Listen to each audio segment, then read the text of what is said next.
მშვიდობისა ეს არის რეაქცია, რომელსაც ყოველ პარასკევს წარმოგიდგენთ მე, ჟურნალისტი ინგა გრიგოლია, მოგესალმებით ყველას, ვინც გვიყურებს საქართველოში და საქართველოს ფარგლებს გარეთ დღეს ძალიან საინტერესო რეაქცია გელით.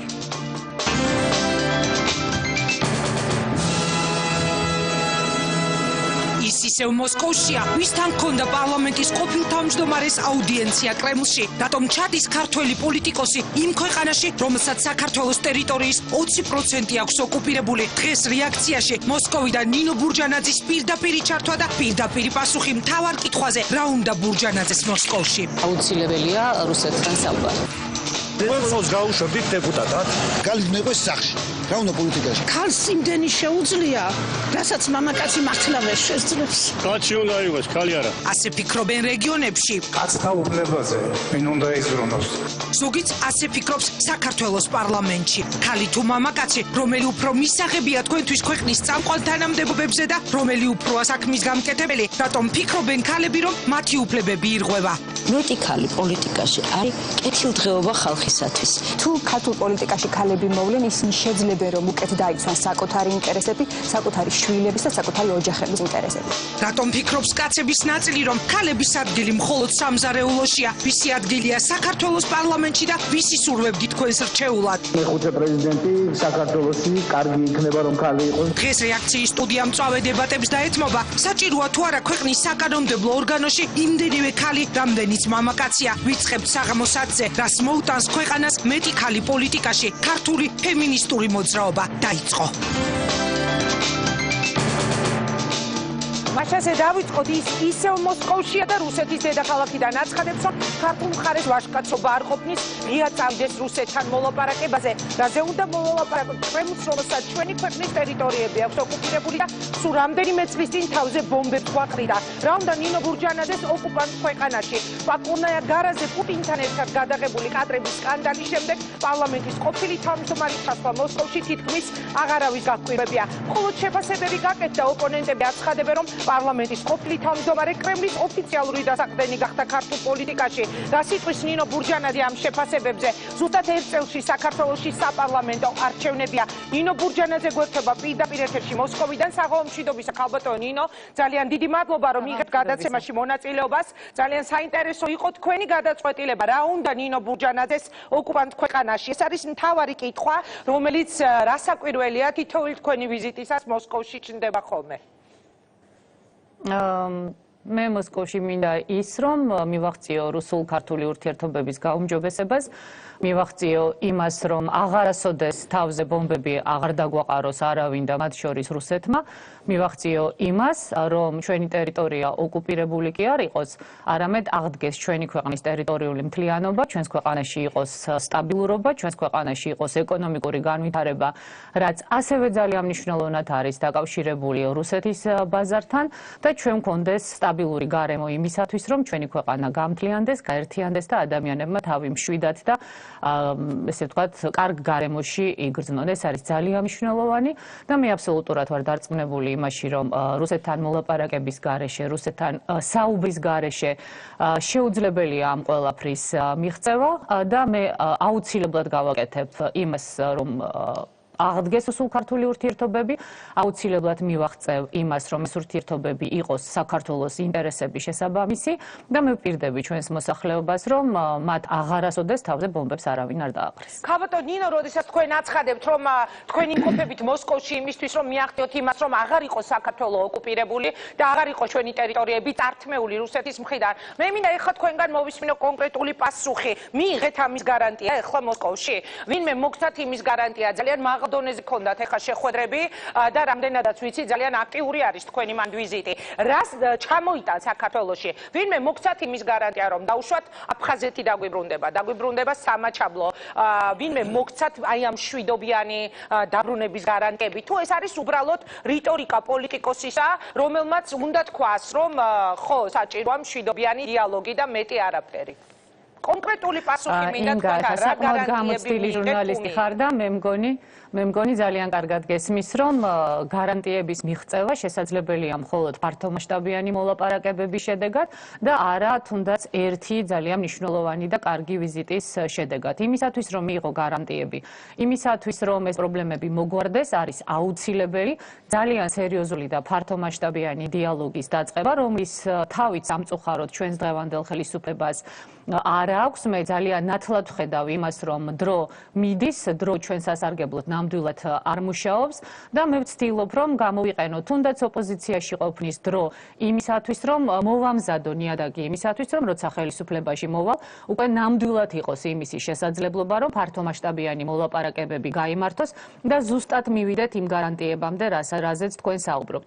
მე ამ მაღალი დონის შეხვედრების დროს, რომელიც ახლა მქონდა, ნამდვილად დავინახე მზაობა რუსეთის ხელისუფლებისა, რომ სულ ქართული ურთიერთობები გადავიდეს ნორმალურ კალაპოტში, მზაობა იმისა, რომ ეს დიალოგი იყოს ფართომასშტაბიანი და სრულფასოვანი და ამავდროულად საქართველოს მიმართ პატივისცემით განწყობილი, უბრალოდ ახლა ჩვენზეა დამოკიდებული, რამდენად შევძლებთ ეს მზაობა საქართველოს ინტერესების სასარგებლოდ ურთიერთობები ცოტა ისეთი უცნაური წარმოსადგენია იმ ქვეყნისთვის, რომელსაც თავზე ბომბებს გვაყიდნენ, ხო? მოდით მე პირდაპირ ვკითხავ, თქვენ იყავით თავის დროზე ხელისუფლებაში და მაშინაც ჩვენ გვესმოდა, ან არ გვესმოდა მსგავსი რიტორიკა. მე ერთი კითხვა მინდა დაგისვათ, ქალბატონო ნინო, თქვენმა ოპონენტებმა აქ არაერთი შეფასება გააკეთეს, მათ შორის ის, რომ ნინო ბურჯანაძემ დაიწყო პრაქტიკულად უკვე წინასაარჩევნო კამპანია და მან ეს კამპანია დაიწყო მოსკოვიდან. შეიძლება გვითხრათ ამაზე თქვენი პასუხი ამ თავარ ბრალდებაზე და რა სიტყვით იმაზე, რომ დღეს უკვე თბილისში თქვენი აი ამ მესამე ვიზიტის შემდეგ უკვე გაცხადებენ, რომ თქვენ ოფიციალურად კრემლის კაცი ხართ ქართულ პოლიტიკაში. ქართულ პოლიტიკაში კაცობა ჯობია თუ ქალობა ეს კიდევ ცალკე თემა, იმიტომ რომ რასაც მე მამაკაცებს ვხედავ, როგორც წესი დიდად თავს ვერ იჩენენ ხოლმე. ვერც კაცური სიტყვით, ვერც თავდაჭერით და ვერც სიმამაცით. ესე რომ ეს ცალკე თემაა და ეს თემა გაგრძელდება ინგა თქვენს შემდგომ გადაცემაში. ხო, ნუ ამ შემთხვევაში კრემლის კაცი იგულისხმება კრემლის დასაყდენი, იმედია მე. მესმის, რაც შეეხება ამ ბრალდებებს, ეს ბრალდებები ახალი არ არის, მე პირდაპირ გეტყვით, ინგა არ მაინტერესებს, რას ამბობენ ის ადამიანები, რომლებიც არიან ამოფარებული პროდასალურ დროშას, რომლებმაც დაივიწყეს აფხაზეთი და სამაჩაბლო და რომელთათვისაც მთავარია საკუთარი კარიერის შენარჩუნება და საკუთარი თანამდებობებზე ყოფნის გახანგრძლივება და ნამდვილად არ აინტერესებთ საქართველოს ბედი. სიბრიყვია, სხვაგვარად ვერანაირად ვერაფერს ვერ იტყვი. ყოველ შემთხვევაში პოლიტიკოსისთვის ადამიანები რიგითი მოქალაქეები შეიძლება უფრო ემოციურად მიუდგნენ, თქვათ თუნდაც ამ ვიზიტს, მაგრამ რაც შეეხება პოლიტიკოსებს, როცა პოლიტიკოსი ლაპარაკობს იმას, რომ არ უნდა ელაპარაკო, არ უნდა მოელაპარაკო იმ ქვეყანას, რომელსაც თუნდაც შენს ქვეყანაზე ჯარი ყავს განლაგებული, ეს ნამდვილად არის ან პოლიტიკური სიბრიყვე და უცოდინარობა, ან ის, რომ შენი ქვეყნის ინტერესები არაფრად არ გიღირს და შენ ემსახურები სხვა სახელმწიფოს ინტერესებს. და მოლაპარაკებებით ეს ჯარი გავა ჩვენი ტერიტორიიდან, აბა არ მოლაპარაკებებით გავა? მოლაპარაკებებით შანსი არ მომტანია დღემდე რუსეთთან ამ წლების განმავლობაში ეს რიტორიკა იყოს სულ, მაგრამ უფრო და უფრო მეტ ტერიტორიას კარგავდა ხო საქართველო და კიდევ ერთხელ გავიმეორებ, სულ ცოტა ხნის წინ მოხდა ამ თავზე ბომბების დაყრა და უამრავი დევნილის დამატება კიდევ იმ მრავალრიცხოვანი დევნილთა თავზე ბომბების დაყრა ინგა იყო სააკაშვილის ბრალი და არავის ხვის, სააკაშვილს რომ არ მიიღო აბსოლუტურად უგუნური გადაწყვეტილებები, ეს ბომბები თავზე არ დაგვეყრებოდა და ამის თავიდან აცილება ნამდვილად შეიძლებოდა. რაც შეეხება მოლაპარაკებებს, თქვენ სხვათა შორის შეკითხვაში აბსოლუტურად სწორად ბრძანეთ, რომ იყო რიტორიკა, რომ რუსებს მოველაპარაკოთ, მაგრამ რეალური მოლაპარაკებები ბოლო წლების განმავლობაში ნამდვილად არ ყოფილა. როდესაც ჩვენ გვქონდა მოლაპარაკებები რუსეთთან და მეტნაკლებად ნორმალური ურთიერთობები, მე შეგახსენებთ თუნდაც ბათუმის ეგრეთ წოდებულ რევოლუციას, მაშინ რუსეთის პოზიცია იყო სწორედ ისეთი, როგორიც იყო დაპირება და რუსეთმა თავისი სიტყვა ბოლომდე შეასრულა. მას შემდეგ რაც გულისხმობთ იქნება თუნდაც იმას, რომ რუსეთი და რუსული ბაზა, რომელიც მაშინ ბათუმში იყო განლაგებული, არ ჩაერეოდა ჩვენ საშინაო საქმეებში და ასლან აბაშიძეს მშვიდობიანად წაიყვანდნენ ბათუმიდან. ნუ ახლა ამაზე საუბრის დრო ამჯერად ამ სტუდიიდან არ არის, ჩვენ ამაზე ბევრჯერ ვისაუბრეთ. ანუ თქვენ გჯერათ რუსეთის სიტყვების, კრემლისგან მიღებული დაპირებების? მე მჯერა იმის, რომ თუ საქართველო და ქართული მხარე გონივრულ მოლაპარაკებებს აწარმოებს რუსეთთან და ამ გონივრულ მოლაპარაკებებში შედის ისეთი კომპრომისების მიღწევა, რომელიც არ იქნება ჩვენი ქვეყნისთვის არათუ საზიანო, არამედ პირიქით იქნება ჩვენი ქვეყნის ინტერესების სასარგებლო, მაგრამ ამავდროულად იქნება დაფუძნებული ერთმანეთის კანონიერ, მე ამას ხაზს უსვამ, კანონიერი ინტერესების გათვალისწინებაზე, თავად რუსეთი იქნება დაინტერესებული ასეთი მოლაპარაკებები დაიცვას.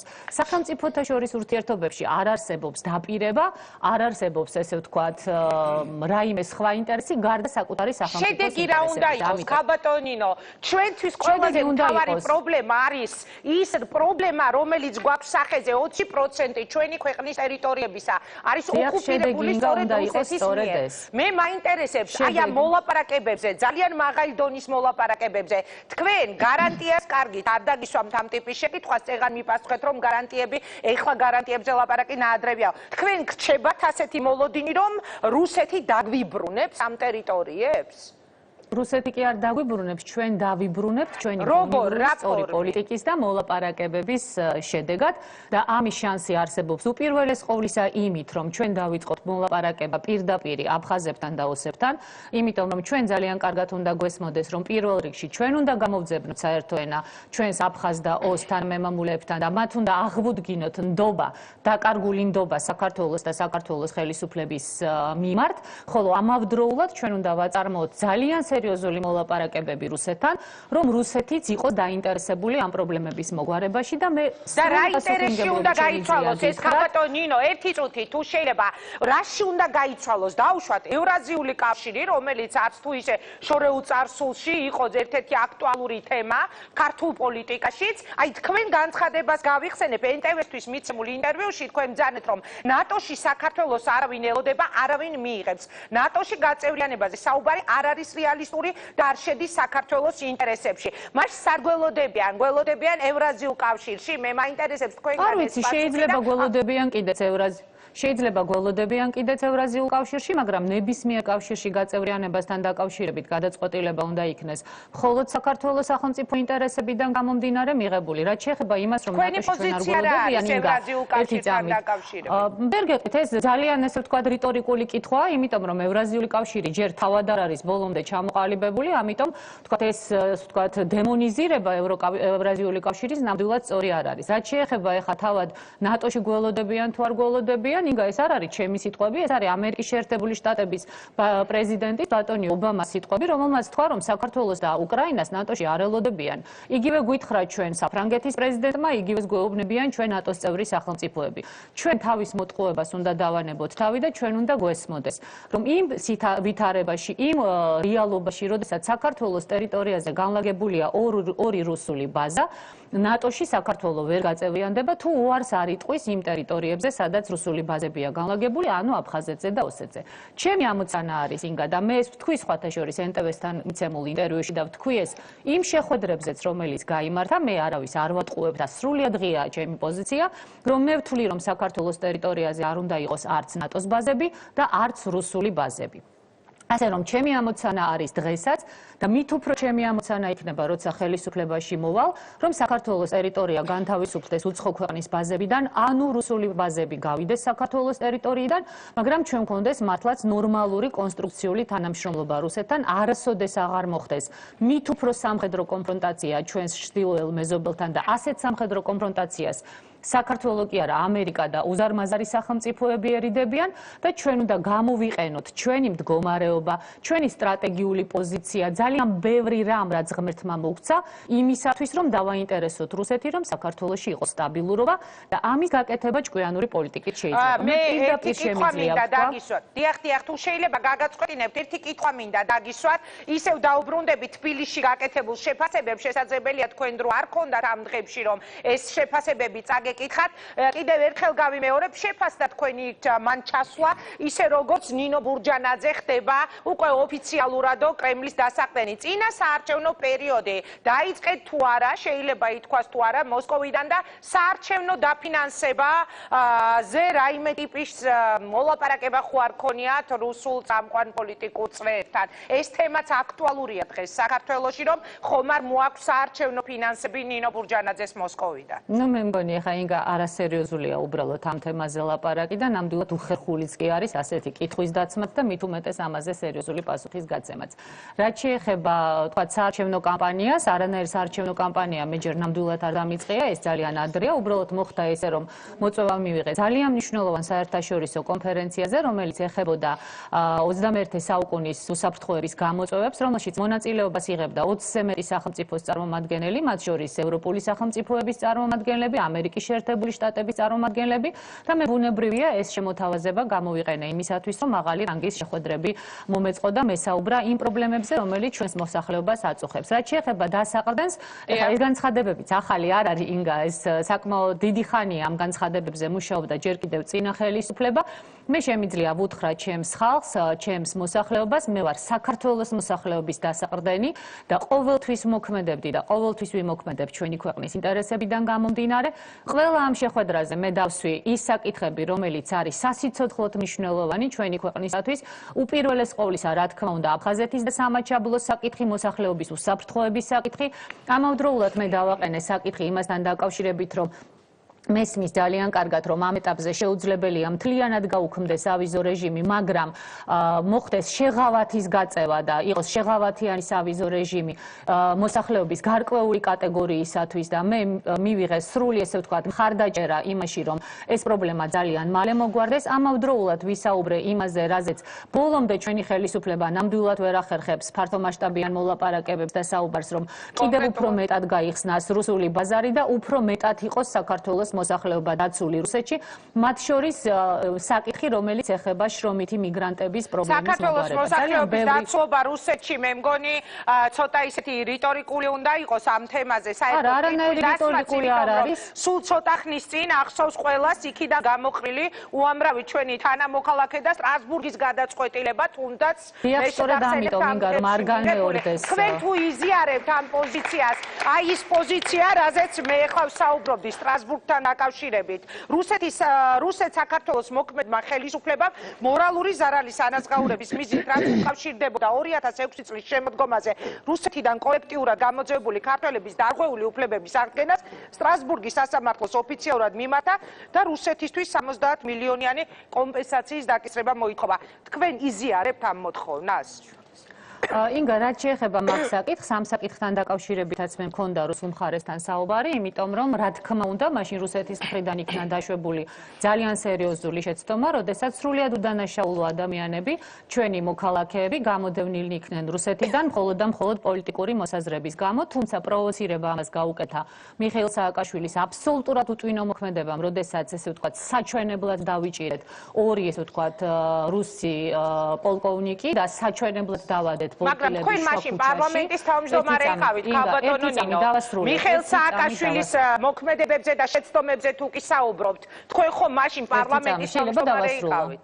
რა თქმა უნდა, მე ვიყავი პარლამენტის თავმჯდომარე, მე ეს გავიგე სრულიად შემთხვევით უკვე პოსტფაქტუმ, როდესაც ეს ფაქტი მოხდა და ვუთხარი კიდეც სააკაშვილს, რას გამოიწვევდა ეს და გარდა ამისა, რომ სააკაშვილს ეს ვუთხარი, მე მაშინ ვიყავი ძალიან ინტენსიურად ჩართული ამ საკითხში, მაშინ ფედერაციის საბჭოს ხელმძღვანელი იყო ბატონი მირონოვი და სწორედ ჩემი პირადი ზარების და მათთან საუბრის შემდეგ მოხდა პრაქტიკულად, ესე ვთქვათ, მინიმიზაცია ამ გამოდევნების პროცესებისა, ვთქვათ, იგივე სკოლებში იყო სერიოზული პრობლემები, რაც აბსოლუტურად მიუღებელი იყო, მე ამის თაობაზე მაშინ ბატონ ირონოვს ვესაუბრე და ამ ტალღის შემცირება მოსახლეობის გამოდევნისა მოხდა ზუსტად ჩემი და მირონოვის საუბრის შედეგად და ჩემი ძალისხმევის შედეგად. მე მაშინაც ვთქვი, რომ მიუხედავად იმისა, გარკვეული პროვოცირება ჩვენის მხრიდან იყო, ყოვლად მიუღებელი იყო ის, რა რეაქციაც ჰქონდა რუსულ მხარეს და მე დღესაც ვთქვი და ვახსენე ეს რუსულ მხარესთან მოლაპარაკებების დროს, რომ ეს იყო მაშინ სერიოზული შეცდომა რუსეთის მხრიდანაც, იმიტომ რომ დაზარალდა სრულიად უდანაშაულო ადამიანები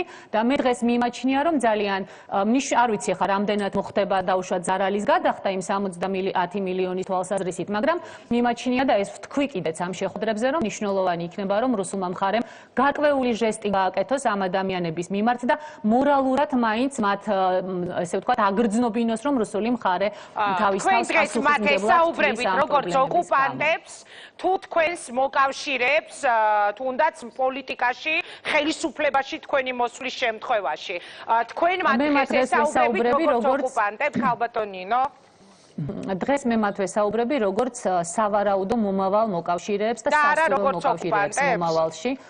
ეხლა ინგა როგორ წარმოგიდგენია მე რა საუბარი როგორ დავიწყო რომ იცი რა შენ კი ოკუპანტი ხარ მაგრამ მე მაინც გელაპარაკები? მე ვამბობ რომ ჩვენი ტერიტორიიდან უნდა გავიდეს რუსული ჯარი და ჩვენი პრობლემები უნდა მოვაგვაროთ. ნამდვილად ვესაუბრები მათ როგორც მომავალ მოკავშირეს, იმიტომ რომ მე ვთვლი რომ საქართველოს სასიცოცხლო ინტერესებისათვის უმნიშვნელოვანესია ის რომ საქართველოს კონდეს ძალიან კეთილმეზობლური ურთიერთობები ყველა მეზობელ სახელმწიფოსთან და რა თქმა უნდა ერთ-ერთი უმნიშვნელოვანესი პრიორიტეტი უნდა იყოს რუსეთთან მოლაპარაკებების. ქაბატონ ნინო, ვაჟკაცობა დაუწუნე დღეს ქართულ ოცნებას მე ბოლო კითხვა უნდა დავსვა და ამის პასუხოთია წულუკიანმა გააკეთა განცხადება თქვენ ბრძანეთ რომ ხელისუფლებას არ ყოფნის ქართულ მხარეს ვაჟკაცობა რომ რუსეთს ელაპარაკოს და დიალოგი კონდეს წულუკიანმა განაცხადა რომ პუტინთან სტუმრობა და მისი ღიმილი არ მიმაჩნია განსაკუთრებული სიმამაცის მაჩვენებლადო რა სიტყვით არაფერს ეს ქალბატონი თეას პირადი აზრია, მას უფლება აქვს თავისი აზრი ჰქონდეს ისევე როგორც ნებისმიერ მოქალაქეს, მაგრამ მე ნამდვილად მიმაჩნია ის, რომ ხელისუფლებას რომ იმის გამბედაობა ჰქონდეს, რომ რუსეთთან დიალოგი დაეწყო თუნდაც წელიწადნახევრის წინ, დღეს ჩვენ გაცილებით წინ ვიქნებოდით და ჩვენი პრობლემების მოგვარება იქნებოდა დაწყებული. ჩვენ შეგვიძლია რა თქმა უნდა ინგა ვაფრიალოთ ესე ვთქვათ ეგრეთ წოდებული პროდასავლური დროშა, იმიტომ რომ რეალურად პროდასავლური დროშა სულაც არ ნიშნავს ვინმეს ლანძღვაგინებას და ოკუპანტის ძახილს.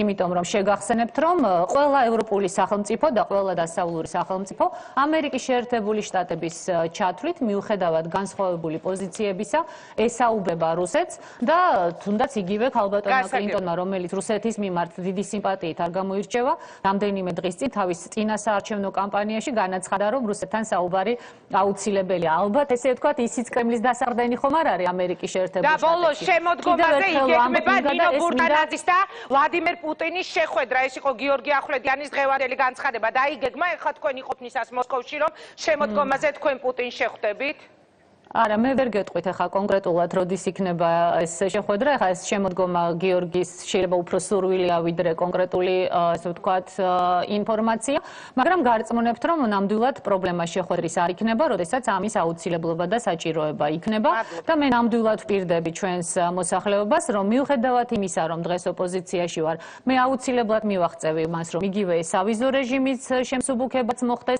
გარკვეული პროდუქციისათვის ბაზარიც გაიხსნას მოლაპარაკებებისთვის საფუძველი გაიხსნას და იგივე ხელისუფლებას ვთავაზობ ყოველგვარი ესე ვთქვათ მათი მხრიდან რაიმე ვთქვათ მათ მიმართ პირობების აყენების გარეშე გამოიყენონ თუ არ შეეშინდება ის კონტაქტები, ის საუბრები, ის შეხვედრები, რომელიც მე აქ მქონდა. კიდევ ერთი რამ უნდა ვთქვა ინგა, მე პირდაპირ მითხრეს ხელისუფლების უმაღლესმა წარმომადგენლებმა, რომ ისინი მზად არიან თუნდაც ნეიტრალურ ტერიტორიაზე შეხვდნენ საქართველოს ხელისუფლების წარმომადგენლებს, რომ ესაუბრონ მათ კარგად გაიგონ რა პრობლემებია და რა გამოსავალი შეიძლება იყოს რუსულ-ქართულ ურთიერთობაში თუ ამაზე საქართველოს ხელისუფლების წარმომადგენელთა მზაობა იქნება. ხა მე კონკრეტულ გვარებს არ დავასახელებ, რომ ვიდრე პირადად ესე ვთქვათ არ მივაწოდებ ინფორმაციას ხელისუფლების წარმომადგენლებს ამ შესაძლებლობის შესახებ უხერხულ მდგომარეობაში არ ჩავაყენო, მაგრამ თუ არ იქნება, მე აუცილებლად ვიტყვი რა შესაძლებლობებზე უარს ამბობს საქართველოს დღევანდელი ხელისუფლება. მადლობა ქალბატონ ნინო, რომ მიიღეთ გადაცემაში მონაწილეობა. მასე ეს იყო ნინო ბურჯანაძის რეაქცია მე მას ვემშვიდობები შეგახსენებთ გაერთიანებული დემოკრატების ლიდერი მოსკოვიდან საუბრობდა რეაქციაში კი ძალიან საინტერესო დისკუსია გელოდება წინ არ გადათოთ თემა რომელზეც დღეს უნდა ვისაუბროთ ჩვენ ასე დავასათაურეთ კაცები თუ ქალები ვინ უფრო მეტად არის საქმის გამკეთებელი პოლიტიკაში ქალი თუ მამაკაცი, რომელი უფრო მისაღებია თქვენთვის ქვეყნის წამყვან თანამდებობებზე და რომელი უფროა საქმის გამკეთებელი, რატომ ფიქრობენ ქალები, რომ მათი უფლებები ირღვევა? მეტი ქალი პოლიტიკაში არის კეთილდღეობა ხალხისათვის. თუ ქართულ პოლიტიკაში ქალები მოვლენ, ისინი შეძლებენ რომ უკეთ დაიცვან საკუთარი ინტერესები, საკუთარი შვილების და საკუთარი ოჯახების ინტერესები. რატომ ფიქრობს კაცების ნაწილი, რომ ქალების ადგილი მხოლოდ სამზარეულოშია, ვისი ადგილია საქართველოს პარლამენტში და ვისი სურვებდით თქვენს რჩეულად? მეხუთე პრეზიდენტი საქართველოსი კარგი იქნება რომ ქალი იყოს. დღეს რეაქციის სტუდია მწვავე დებატებს დაეთმობა. საჭიროა თუ არა ქვეყნის საკანონმდებლო ორგანოში იმდენივე ქალი, რამდენიც მამაკაცია, რას მოუტანს ქვეყანას მეტი ქალი პოლიტიკაში, ქართული ფემინისტური მოძრაობა დაიწყო. თქვენი აზრით საქართველოს უფრო მეტი პოლიტიკოსი ქალი უნდა იყოს თუ არა? კაცი უნდა იყოს, ქალი არა. ქალები ვერ ამართლებენ? ვერ გაამართლებენ. ვერ გაამართლებენ. არც ერთი პოლიტიკოსი ქალი არ გქონდა? არ მომწონს რა. ხალხმა რა უნდა გააკეთოს? ოჯახში უნდა იყოს დიასახლისა, ძირითადად. პოლიტიკაში მე მგონი ქალის ადგილი არა. ხალის ადგილსა სხვა სამსახურში. ქალი უნდა იყოს პოლიტიკაში. ქალი არის უფრო მეტი დამკეთებელი, ვიდრე მამაკაცი. კაცი უნდა იყოს პოლიტიკაში. ხალი რატო არა? ხალის ადგილი. ქალი დიასახლის უნდა იყოს. ქალს იმდენი შეუძლია, რასაც მამაკაცი მართლა ვერ შეძლებს. გორში კიდე შიდა ქართლში რა, ერთხელ უნდა სცადონ. ქალი უნდა სცადონ ერთხელ და როგორც თავდაცვაში მოხდა. გაგიხარდა ხოდა? გამეხარდა. მამაკაცებმა არ გაამართლეს და თინახი და შელის იმედი გვაქვს ახლა. რა უნდა ქალს პოლიტიკაში? ხო ქალი უნდა იყოს სახში. რა უნდა პოლიტიკაში ქალს? რა ხიდაშელი კარგი რა. ძალიან კარგი იქნება თუ მეტი იქნება ქალი. ეხლაც არიან, ჩემი აზრით არიან, მაგრამ უფრო მეტი თუ იქნება, ძალიან კარგი იქნება და მივესალმები. ერთადერთი პრობლემა გვაქვს ხოლმე პოლიტიკურ პარტიებთან. მათ უნდა შეიგნონ, რომ წინ წამოწიონ ქალები. ეს რა თქმა უნდა, ჩვენთვის მსაღები იქნება და ყველას სასურველი. როგორ ვფიქრობ, საქართველოს პარლამენტში ნაკლები ხალია? არა, ეხლა არ ვფიქრობ ეგრე რომ ნაკლებები არიან. საკმაოდ არიან, საკმარისია მე მგონი. მეტი ხალი არა, ის არა, მეტი არ ამგონია რომ იყოს საჭირო. ხალები უფრო მეტი უნდა იყვნენ ხოლმე პოლიტიკაში. აუ, რავი, მაგ დედაც რავი. ქალებს უფრო განათებული გონება აქვთ. ქალები ნამდვილად უნდა იყვნენ პოლიტიკაში. ბევრი. თელ საქართველოში სულ გორშიცა და სულ ძალიან ნაკლები, ძალიან. იჩაგრება ხალი დღეს?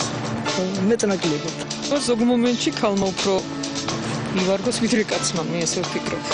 ყველს გაუშვებით დეპუტატად?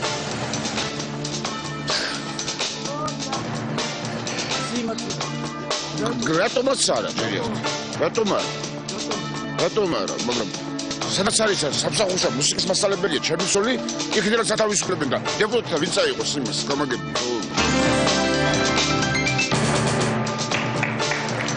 ასეთი პასუხები მიიღო ვახო ხუზნიაშვილმა რეგიონებში ქალთა პოლიტიკურ აქტიურობასთან დაკავშირებით.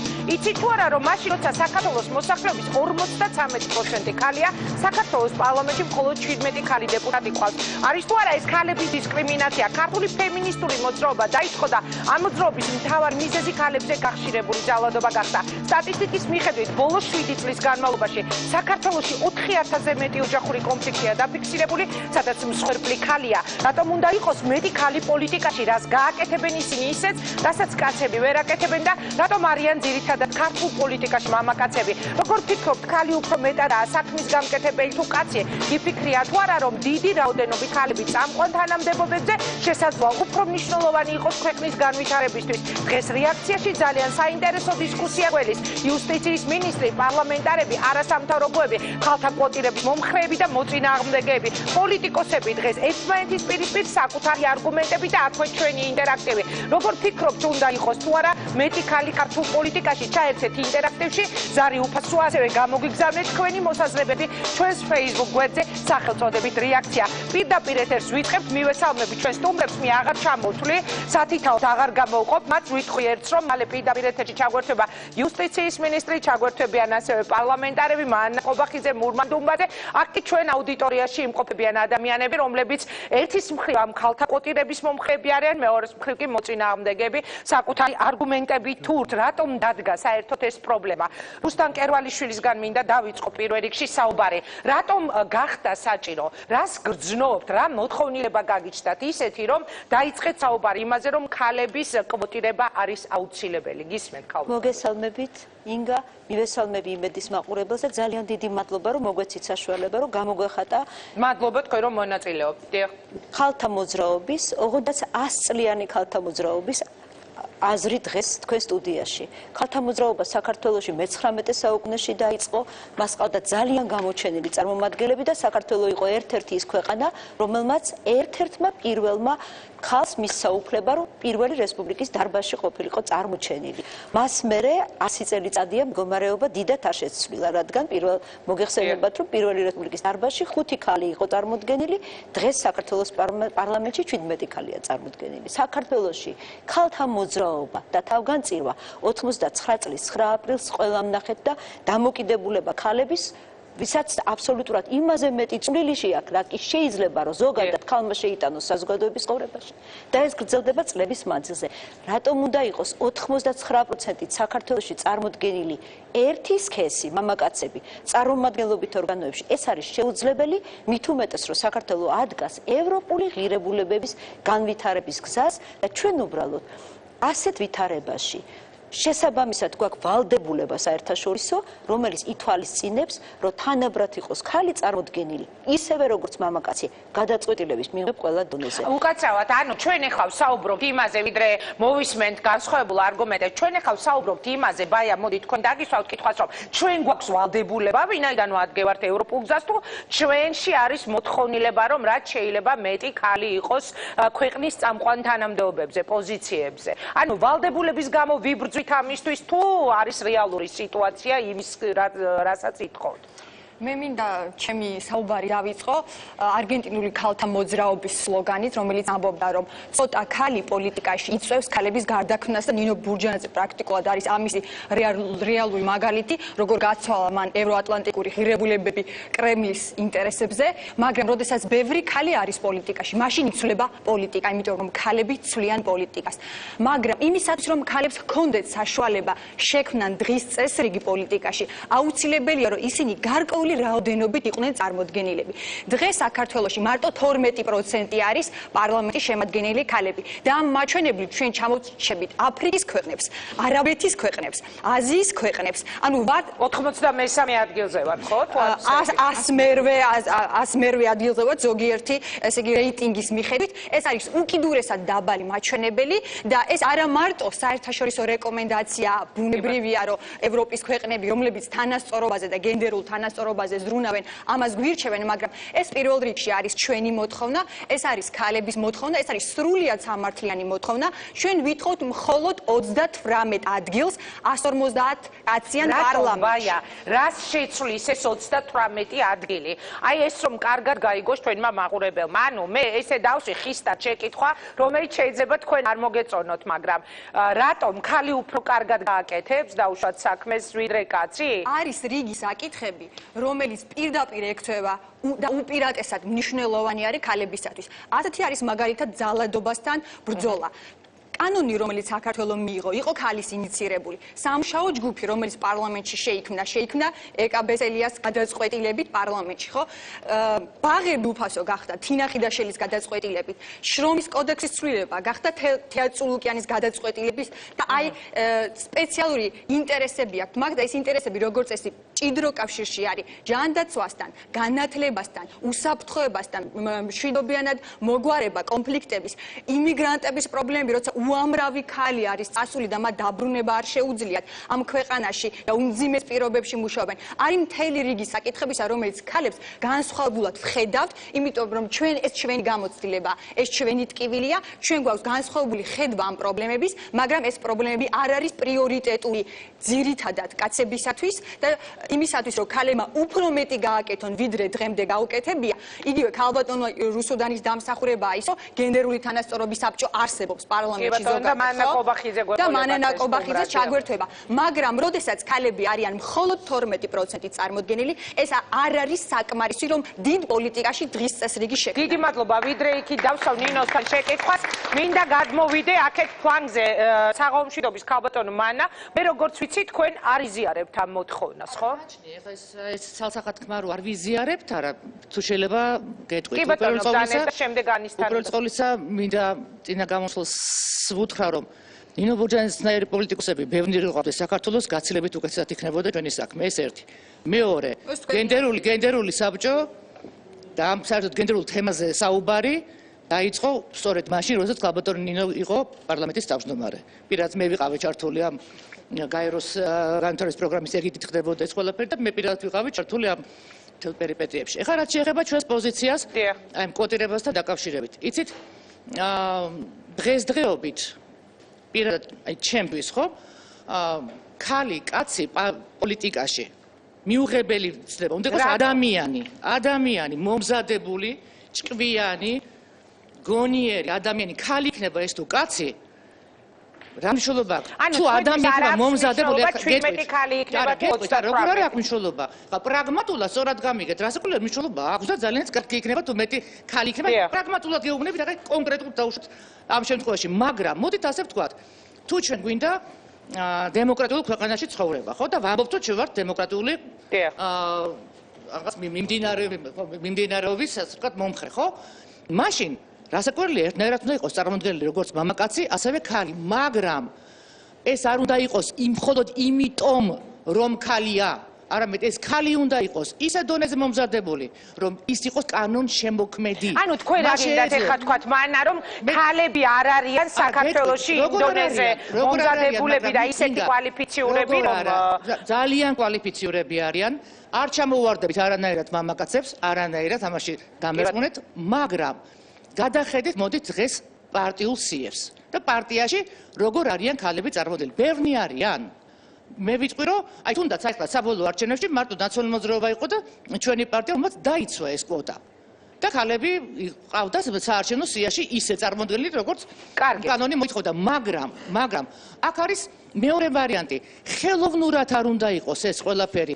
ერთი კაცი, ერთი ქალი, ერთი კაცი, ერთი ქალი. ის ქალი იმ პარტიაში რომ არის კი მზად რომ ის იყოს კანონშემოქმედი? კარგით, მე ვიდრე აქეთ უპასუხეთ თუ გნებავთ, მაინტერესებს ემზარკვიციანის მოსაზრება ამ თემაზე, რომელიც თქვენ გიკეთიათ მიკროფონი ბატონო ემზარ, მაგის გარეშე შეგიძლიათ თქვა და შემდეგ გადმოვდივარ ისევ თქვენთან. თქვენ რა სიტყვით? მოკლედ, მოგესალმებით, ვესალმებით თქვენს მაყურებელს. ძალიან საინტერესო თემაზე ხართ ეხა ჩვენი სტუმარი. ჩემი აზრი იმის გარდა, რომ ჩემი აზრი მაბადია, რომელიც რომ ჩემი პარტიის წევრების აზრიც თანხვედრაშია. არასოდეს ჩვენ წინააღმდეგი არ ყოფილვართ და საერთოდ კანონში სადმე გვაქვს ჩვენ რომ ეწინააღმდეგებოდეს ქალის პარლამენტში შესვლას, კანონი არის არსებობს ასეთი რამე. რატომ არის ეს ხალხ ხაზგასმით რომ კვოტა რატოა საჭირო? რატომ? აი 38 იძახია, ხო? როგორც გავიგე. 50 რო იყოს, ესე იგი რა ხდება, მაშინ დარღვევა იქნება? აი 50 ქალი რო შევიდეს პარლამენტში. აი ამიტომ უბრალოდ ჩვენ ახლა მაგალითად ამასთან არანაირი გენერალური დივანი ყავს ჩვენ ქალბატონი არა, ირმა ინაშვილი. ასე არიან კიდე ქალბატონები ჩვენთან. ასე რომ ჩვენ არანაირი მოწინააღმდეგები არა ვართ ამასთან დაკავშირებით. ჯერ ერთი პარლამენტში ხალხი შედის როგორ არჩევითია, ხო? ის ქალი რომელიც თუნდაც კარგად ნასწავლი იყოს, თუნდაც ძალიან მშვენიერი ქალბატონი იყოს, უნდა აირჩიოს ხალხმა, არა? ხო, მაგრამ ხო იმაზეა საქმე, პარტიები რამდენად ქალებს ანიჭებენ, პრიორიტეტს არ ვამბობ, უბრალოდ თუნდაც თანაბარი გადანაწილების პრინციპით. აბსოლუტური თავისუფლებაა ჩვენთან საქართველოში ქალისთვისაც და კაცისთვისაც. და რატომ ვერ ხდება აბა ბევრი ქალი პარლამენტში? რატომ ვერ ხდება? არჩევითია და იმიტომ არჩევითია. რას ნიშნავს არჩევით? ანუ კაცების დამოკიდებულება ძირითადად არის ის, რომ ქალის სამზარეულოში. ani მიროტაძე ზის აგერ ჩვენთან. ასევე ქალბატონები არიან, რომლებიც რომ ძალიან აქტიურები არიან, ხო? ну მაგალითად ავიღოთ ასე ქალბატონი მიროტაძე რომელიც დაახლოებით 5 პარლამენტარ მამაკაცს უდრის ესე იგი დათვალეთ მაშინ შვიდოდი გამრავლეს 5 წუთამდე რითი უდრის მაინტერესებს თქვენი მოსაზრება რითი და აქტიურობით იმიტომ ანუ თქვენც ამბობთ რომ 5 მამაკაც ერთი ქალი ჯობია ხო არის მომენტი ზოგიერთებს კი რა თქმა უნდა რომლებსაც ნამდვილად გზინავთ არაფერს არ აკეთებთ კი ბატონო, ნინო, რა სიტყვით თქვენ და შემდეგ განისთან გადმოვიდეთ. პირველ რიგში ვიტყვი იმგა, რომ ნამდვილად არანაირი პრობლემა არ გვაქვს თვით შეფასებასთან დაკავშირებით. მე ვიტყვი იმას, რომ საქართველოში არიან ძალიან კვალიფიციურები, ძალიან გამოცდილები, განათლებული ქალები, საზღვარგარეთ განათლება მიღებული თუ საქართველოში და ძალიან ბევრი ორგანიზაციისგან მომისმენია, რომლებიც თქო ღია კონკურსებს ატარებენ და ისე აყავთ თანამშრომლები. ანუ იქ სადაც არის ჯანსაღი კონკურენცია, ხშირად საქართველოში კაცებზე არის ხოლმე კვოტირება, იმიტომ რომ იმდენ მაღალ შედეგებს აჩვენებენ ქალები რო ხშირად თქვა იგივე ჩვენი ორგანიზაციებიც ხშირად არის სწორედ ქალებისგან დაკომპლექტებული, იმიტომ რომ უკეთეს შედეგებს აჩვენებენ ხოლმე კონკურსებში. ამიტომ კვალიფიციის პრობლემა ნამდვილად არის. პრობლემა რატომ არის საჭირო სავალდებულო კვოტირება? იმიტომ რომ პარტიებში არის თვითონ პრობლემები, იმიტომ რომ პარტიები, რომლებიც შეიქმნენ წლების წინ, მათ ყავთ ერთი და იგივე შემადგენლობა, ძირითადად მამაკაცები და ეს პარტიები არ ახდენენ თავიანთ თქვა შიდა გადახალისებას. იმიტომ პირველ რიგში ეს არის ის რომ თქვათ შიდა პარტიული თქვათ საკითხია, თქვათ ეს ნაცნობობა, მეგობრობა, კავშირები, რომლებიც თქვათ შემდეგ ვერ ეუბნებიან უარს თავიანთ თანაპარტიებს რომ შეიყვანონ სიაში, აღარ იწყებენ ახალი რაღაცა თანამედროვე, გამოცდილი, პროფესიონალი ქალების თუ მამაკაცების ზებნას და რჩებიან ისევ რაღაცა ძველი კადრების ხარჯზე. გარდა ამისა, ასევე ვიტყვი რომ ძალიან ბევრი თქვათ ბარიერი არსებობს ქალისთვის პოლიტიკაში მოსასვლელად, მათ შორის ძალიან რეალიზებული და პროფესიონალი ქალების ქალებისთვისაც არსებობს იგივე ოჯახური ბარიერები, როდესაც ისინი შეიძლება რაღაც ფსიქოლოგიური, თქვა ზეწოლის თუ ძალადობის მსხვერპლი იყვნენ, თქვა იგივე სამუშაოს არჩევასთან დაკავშირებით ქმრების მხრიდან. ეს ბევრი ქალი ამაზე არ საუბრობს. მაგრამ რაც შეეხება პარტიებს, კიდევ ერთი ბარიერი არის ჩვენი საარჩევნო სისტემა, რომელიც აბსოლუტურად არ არის მორგებული ქალების ინტერესებზე. იგივე მაჟორიტარული მოვასწროთ მინდა ანის პასუხი და შემდეგ ისევ განვავრცოთ. ანი, ოფიციალური სტატისტიკა არის ასეთი, ადგილობრივ თვითმმართველობებში 59 გამგებლიდან მხოლოდ 2 არის ქალი. ქვეყანას არ ყავს არც ერთი ქალი გუბერნატორი. თელავის, ფოთის, წალკის, ასპინძის საკრებულოებში არ არის წარმოდგენილი არც ერთი ქალი. რატომ ეშინია ოცნებას ქალების? მადლობა მოწვევისთვის. უნდა დავეკლიოთ 2 წუთში და შემდეგ რეკლამის შემდეგ რიგში რომ რაც შეიძლება მეტი ქალი უნდა იყოს ამის წინააღმდეგი არავინ არ არის და კარგია, როდესაც აქტიური ქალბატონები ცდილობენ რომ თავის ადგილი იპოვონ და საკუთარი რეალიზაცია, საკუთარი ძალების რეალიზაცია მოახდინონ პოლიტიკაში. ეხლა მე თქვენ ჩამოგითვლით. მაგალითად, მაგდანა ალხანაშვილი ყავს ფორუმს, ყავს ახმეტის საკრებულოში და არის ფრაქციის თავმჯდომარე და ძალიან ცოტა ადამიანი მეგულება, რომელიც ასეთი აქტიური იქნება და ყავს ძალიან ბევრი ასეთი პანკისელი ქალბატონები და ძალიან მინდა მიესალმოთ ასეთ ქალბატონებს, იმიტომ რომ ისეთი აქტიურები არიან, თავიანთი აქტიურობით.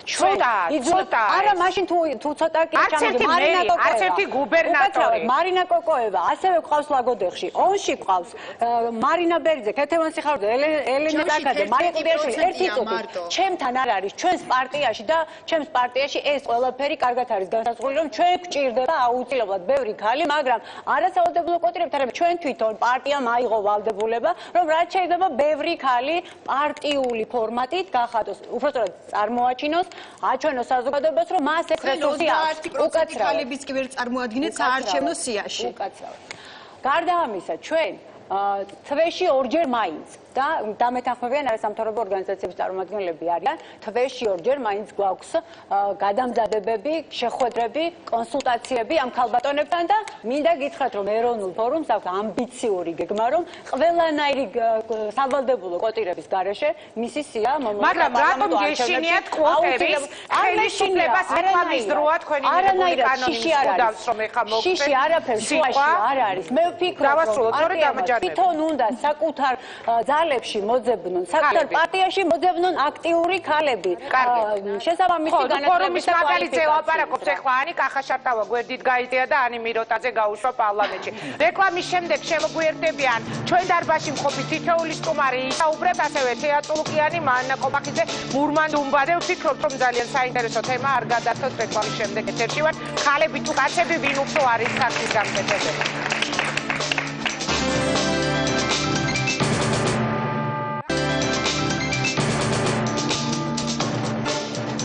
მაშასე რეაქცია არის კვლავ პირდაპირ ეთერში, როგორ ფიქრობ, საჭიროა თუ არა მეტი ქალი პოლიტიკაში? ეს არის ჩვენი ინტერაქტივის შეკითხვა. დარეკეთ, ზარი უფასოა, ჯერჯერობით 6057 ზარი არის შემოსული, აქედან 3993 ზარის ავტორი ფიქრობს, რომ უნდა იყოს მეტი ქალი პოლიტიკაში. სოსო შატბერაშვილს ვაძლევს სიტყვას, რა სიტყვით თქვენ ბატონო სოსო?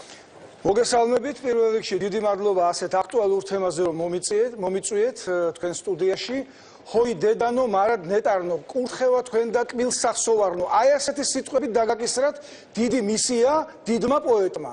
კურთხევა თქვენ და კბილს სახსოვარნო. ვინ არიან დღეს ჩვენი ქალბატონები? ჩვენი ქალბატონები არიან ქვეყნის საუკეთესო ნაწილი.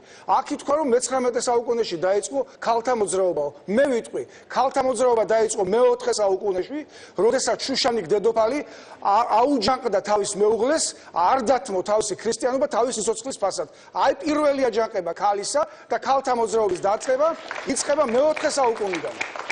გავაგრძელოთ, ვინ შემოიტანა საქართველოში ქრისტიანობა? დიდმა კაბადოკიელმა ნინომ, წმინდა ნინომ. და ბოლოს მე-12 საუკუნეში ქართული იმპერიის ხელმძღვანელი მონარქი ყავდა ქალბატონი. აი მაშინ დაიწყო ქალთა მოძრაობა. ანუ თქვენ მხარს უჭერთ ქალთა ასეთ გააქტიურებას პოლიტიკაში? მე ისტორიული ფაქტი მოგიყვანეთ, რომ ისტორიულად ქალები ყოველთვის ხო, აქედან გამომდინარე, რომ ისტორიულ ფაქტებს იშველიებთ. საქართველოში და საქართველო იყო ადრეული რენესანსის სამშობლო. მე-12 საუკუნეში ყველაზე დიდი მარგალიტი, რომელიც გაგვაჩნია, ვეფხისტყაოსანი, ვის მიუძღვნა შოთა რუსთაველმა? შეყვარებულმა შოთა რუსთაველმა მიუძღვნა ქალბატონს, თამარს. ეხლა მე მინდა დღევანდელ ქალთა საკითხზე გადმოვინაცვლო. ქალები არა მარტო გზრდიან, ანუ პედაგოგთა უმრავლესობა ქალები არიან. არა მარტო კურნავენ ექიმთა უმრავლესობა ქალები არიან, არამედ 2 საუკუნის მიჯნაზე, მე-20 და 21 საუკუნის მიჯნაზე ქალებმა იტვირთეს უდიდესი ფუნქცია რკინის ქალამები ჩაიცვეს და როდესაც განადგურდა წარმოება საქართველოში და როდესაც მამაკაცები დავრჩით უმუშევრები, გაუდგნენ უცხო ქვეყნების გზას და იქიდან ინახავენ დღეს საქართველოში თავის ოჯახებს. ემიგრანტებმა ქალებმა გადააწყვეტეს არა მარტო ოჯახებს, ქვეყანასაც ინახავენ. ეხლა თავარ საკითხს მივადექი, უნდა იყვნენ თუ არა პოლიტიკაში ქალბატონები. რა თქმა უნდა იყვნენ.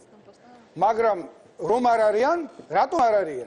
არ არიან იმიტომ, რომ ქალბატონების უმრავლესობა ყოველ შემთხვევაში ვისთანაც მე მქონია ურთიერთობა და უამრავი ქალბატონისთვის შემითავაზებია, რომ ჩაბმულიყვნენ პოლიტიკაში, მოსულიყვნენ პარტიაში, თუნდაც დღევანდელ ჩვენ მემარცხენე ალიანსში მობრძანებულიყვნენ, ჩართულიყვნენ უმრავლესობა ქალბატონებისგან მიმიღია უარყოფითი პასუხი. ეგ თქვენ არ მოწონდით როგორც პოლიტიკური პარტიაში შევიდნენ. ანუ ქალების ბრალია? რატომღაც ქალებს არ სურთ მაინც და მაინც დიდი სიამოვნებით არ მიდიან პოლიტიკაში. მე მინდა თქვენ კითხოთ ინგა. სად უკეთესად გრძნობდით თავს პოლიტიკაში თუ ჟურნალისტიკაში? არა, მე ჟურნალისტიკაში და ვფიქრობ, რომ ჩემი შეცდომა იყო პოლიტიკაში, როდესაც წავედი, მაგრამ ეს იმას არ ნიშნავს, რომ მე მხარს არ უჭერდე, რაც შეიძლება მეტი ქალი იყო პოლიტიკაში.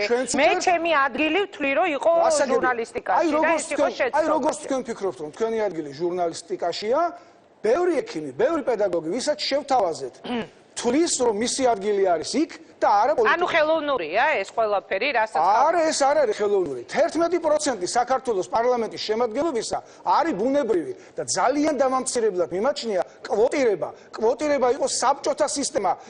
ჩრდილო კორეაშია დღეს კვოტირება. რომელიღაც კრემლის კაბინეტში დგებოდა სია, რამდენი მწველავი, რამდენი მუსიკოსი, რამდენი რეჟისორი, რამდენი ქალი, რამდენი ახალგაზრდა, რამდენი მეცხვარე, რამდენი მეჩაიე უნდა ყოფილიყო უმაღლეს საბჭოებში. მე მიმაჩნია საბჭოთა კავშირში ნორმალური კვოტები, რაზეც ჩვენ ვსაუბრობთ, საერთოდ არასოდეს არ ყოფილა. ალბათ, ერთი წუთი, ძალიან მე თქვენ გიშლიდით. მიმაჩნია ასევე ძალიან დამამცირებლად ფულის დაწესება ქალთა ადგილებისათვის განსვლელ სიაში. მე ამას პოპულარულ ენაზე ვიტყვი. მე შენ მოგცემ ფულს და შენ შეიყვანე ქალები. ეს შემოდინება უნდა ხდებოდეს ბუნებრივად და არ ხელოვნურად. ქალბატონ, ერთი წუთი. ბრძანეთ, რომ არ უნდათ ქალებს პოლიტიკაში წასვლა. მაშინ ის 20-40% ქალების, რომლებიც არიან ზუსტად პოლიტიკური პარტიის წევრები, რატომ არიან წევრები, თუ მათ არ უნდათ პოლიტიკურ ცხოვრებაში ჩართვა?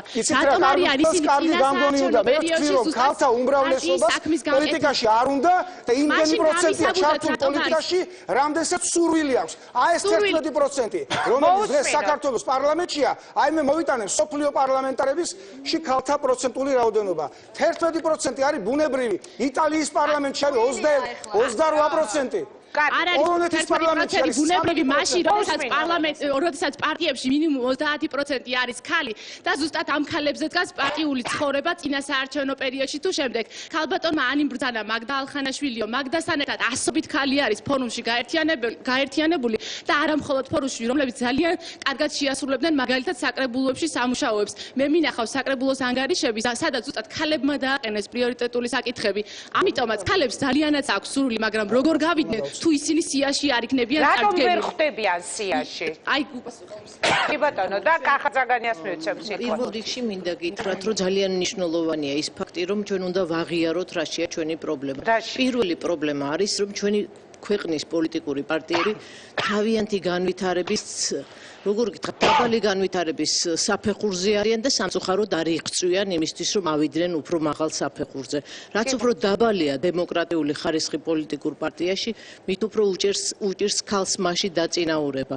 ჩვენ არ ვართ არც ერთი ორგანიზაცია აქ წარმოდგენილი, რომელსაც არ გქონდეს პოლიტიკურ პარტიასთან თანამშრომლობის ხანგრძლივი გამოცდილება. 10 წლეულებია მე პირადად და ჩემი ორგანიზაცია, როცა ვხვდებით პოლიტიკურ პარტიებს და პარტიის წევრ ქალებს. თქვენ რო ნახოთ როგორი შემადგენლობაა, რომელსაც შეუძლია მართლა წინ წაწიოს ყველა პრობლემა, თავისი პარტიად კი უკეთეს მდგომარეობაში გადაიყვანოს, აქ ხო იდეოლოგიის ცვლილებაზე არაა. მაგრამ სამწუხაროდ ეს არ ხერხდება. არ ხერხდება, იმიტომ რომ ჩვენ დღემდე არ ვიცით გამოცანაა ჩვენთვის როგორ დგება პოლიტიკური პარტიის სია. ვიკითხოთ როგორ დგება პოლიტიკური პარტიის სია, იმიტომ რომ არასოდეს ქალები არ არიან წინა რიგებში. ისინი არიან მერვე.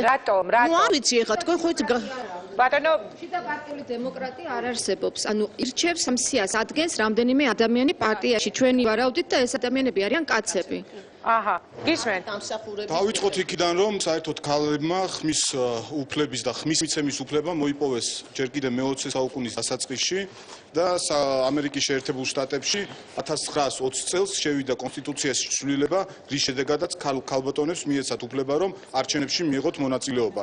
სულ რამოდენიმე წელია საუდის არაბეთში მიიღეს ცვლილება კანონში და რამოდენიმე წელია რაც დაიწყეს ქალებმა საუდის არაბეთში ხმის მიცემა. მაგრამ მეთანხმები ქალბატონებს და მათ მოსაზრებას, რომ ბევრი პოლიტიკოსი, პოლიტიკური პარტიის ლიდერი ეჭვიანობს და ვერ გუობს ქალებს პოლიტიკაში. მაგალითად, ერთ-ერთი მილიონერი შალვა ნათელაშვილი პრინციპულად თვლის, რომ კარგი, და ეხლა შალვაზე ლაპარაკი წლების განმავლობაში ერთად იყავით. თუ შეიძლება ლაპარაკი. არა, გასაგებია მილიონერი შალვა ნათელაშვილი ეხლა ანგარიშსწორებები. ნახეთ ისინი მათი დეკლარაციები, მისი დეკლარაციები და ნახოთ, რომ არის ერთ-ერთი უმდიდრესი ადამიანი და ზუსტად იმის გამო, რომ მან გუნდურ პრინციპს და გუნდთან ერთად ყოფნას არჩია ფული, აი ამის გამო არის ესეთი პრობლემები, რომ ბევრი ქალბატონი, რომელიც არის ნიჭიერი, იყო ნიჭიერი, არის ნიჭიერი, წავიდა ლეიბორისტული პარტიიდან. არ გვინდა ამ ლეიბორისტულ პარტიაზე ანგარიშსწორებად, ნუ გადავაქცეთ ეხლა ამ თემას ძალიან. პარტია რაშუაშია, შალვა ნათელაშვილზე ვამბობ. არიან ადამიანები, პოლიტიკოსები და ვეთანხმები მათ მოსაზრებას, მამაკაცების სქესზე მხედველობაში, რომ პოლიტიკაში ქალბატონებს ვერ გუობენ. არ უნდა. სხვადასხვა მიზეზებია, სხვადასხვა მიზნებია.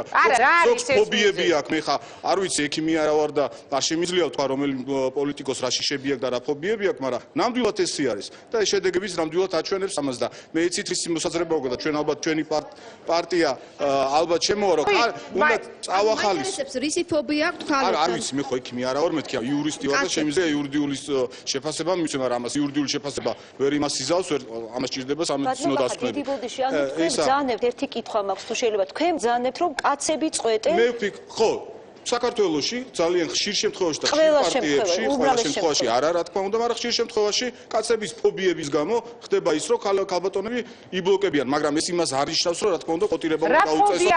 ყოტირება უნდა დაუწესო. ერთი წუთით დავასრულებ, რა ძალიან აქ თხოვთ. ჩვენ ვფიქრობთ, ჩვენი პარტია ვფიქრობთ, მემარცხენე ალიანსი ვფიქრობთ, რომ ქალებისათვის წახალისება საჭირო არის იმისათვის, რომ მოხდნენ ისინი მეტად დაინტერესდნენ პოლიტიკაში მოსვლით, მაგალითად, სახელმწიფო ჯილდოების გადაცემის სხვა პრივილეგიების გადაცემის, მაგალითად, პენსიები არის ხო დაწესებული. ქალები არ ყავთ. რატო უნდა წავახალისოთ? ქალები თუ ქალებს პრობლემა არ აქვს, თქვენ ამბობთ, რომ კაცებს მაშინ კაცებს დავავალდებულოთ, რომ ქალები შემოიყვანონ სიაში. ხდება მაყურებელსაც გავაგებინოთ ჩვენ რას ვითხოვთ კონკრეტულად და რას ნიშნავს ეს, იმიტომ რომ გაუგებარიან, ანუ ფაქტიურად ბუნებრიობა არაბუნებრიობასთან დაკავშირებით, რაზეც ქონდა საუბარი. ხო ჩვენ ხედავთ და თქვენც ახსენეთ ისტორიული მოვლენები, რამდენი ქალები ყავდათ ასე შემდეგ და ჩვენ ხედავთ რომ ბუნებრივად ეს პროცესი უარესისკენ მიდის, ანუ ადგილობრივი თვითმმართველობის არჩევნების ყოველი არჩევნები უკუშედეგს გვაძლევს, ხო? შესაბამისად ჩვენ ვთვლით რომ ზუსტად ამიტომ ვითხოვთ ჩვენს 50% პროპორციულ სიაში. რაც ნიშნავს აგიხსნით ახლა ზუსტად რატომ? რაც ნიშნავს სულ 38 ქალს და თუ თქვენ მეტყვით ახლა რომ 38 ქალი არ არის საქართველოში ჭკვიანი და განათლებული, მაშინ როდესაც 55% სტუდენტი გოგონა ყავს და მათ შორის PhD ეგრეთ წოდებული პროფესორი მომავალი, ასე ვთქვათ, 55%, მაშინ პრობლემა მე ვფიქრობ თქვენშია, რომ თქვენ არ იზიდავთ ამ ქალებს, თქვენ არ შეგიძლიათ მოიზიდოთ ეს ქალები, არ გააჩნიათ პარტიებს ეს უნარი. ახლა რატომ ვთვლით რომ ეს მნიშვნელოვანია? ამის უამრავი კვლევა არსებობს და მე მგონი ჩვენ და თქვენ გვინდა ერთ რამე და უცილებლად სხვა კვლევაზე ვსაუბრობ ახლა ამ წუთში, ჩვენ ყველას გვინდა რომ ვიცხოვროთ ბედნიერ საქართველოში და იყოს კეთილდღეობა ქვეყანაში. არსებობს ესეთი კვლევა, მსოფლიო კვლევა, რომელიც აჩვენებს რომ 150 ქვეყანაში, მსოფლიო ქვეყანაში საქართველო არის 55 ადგილას.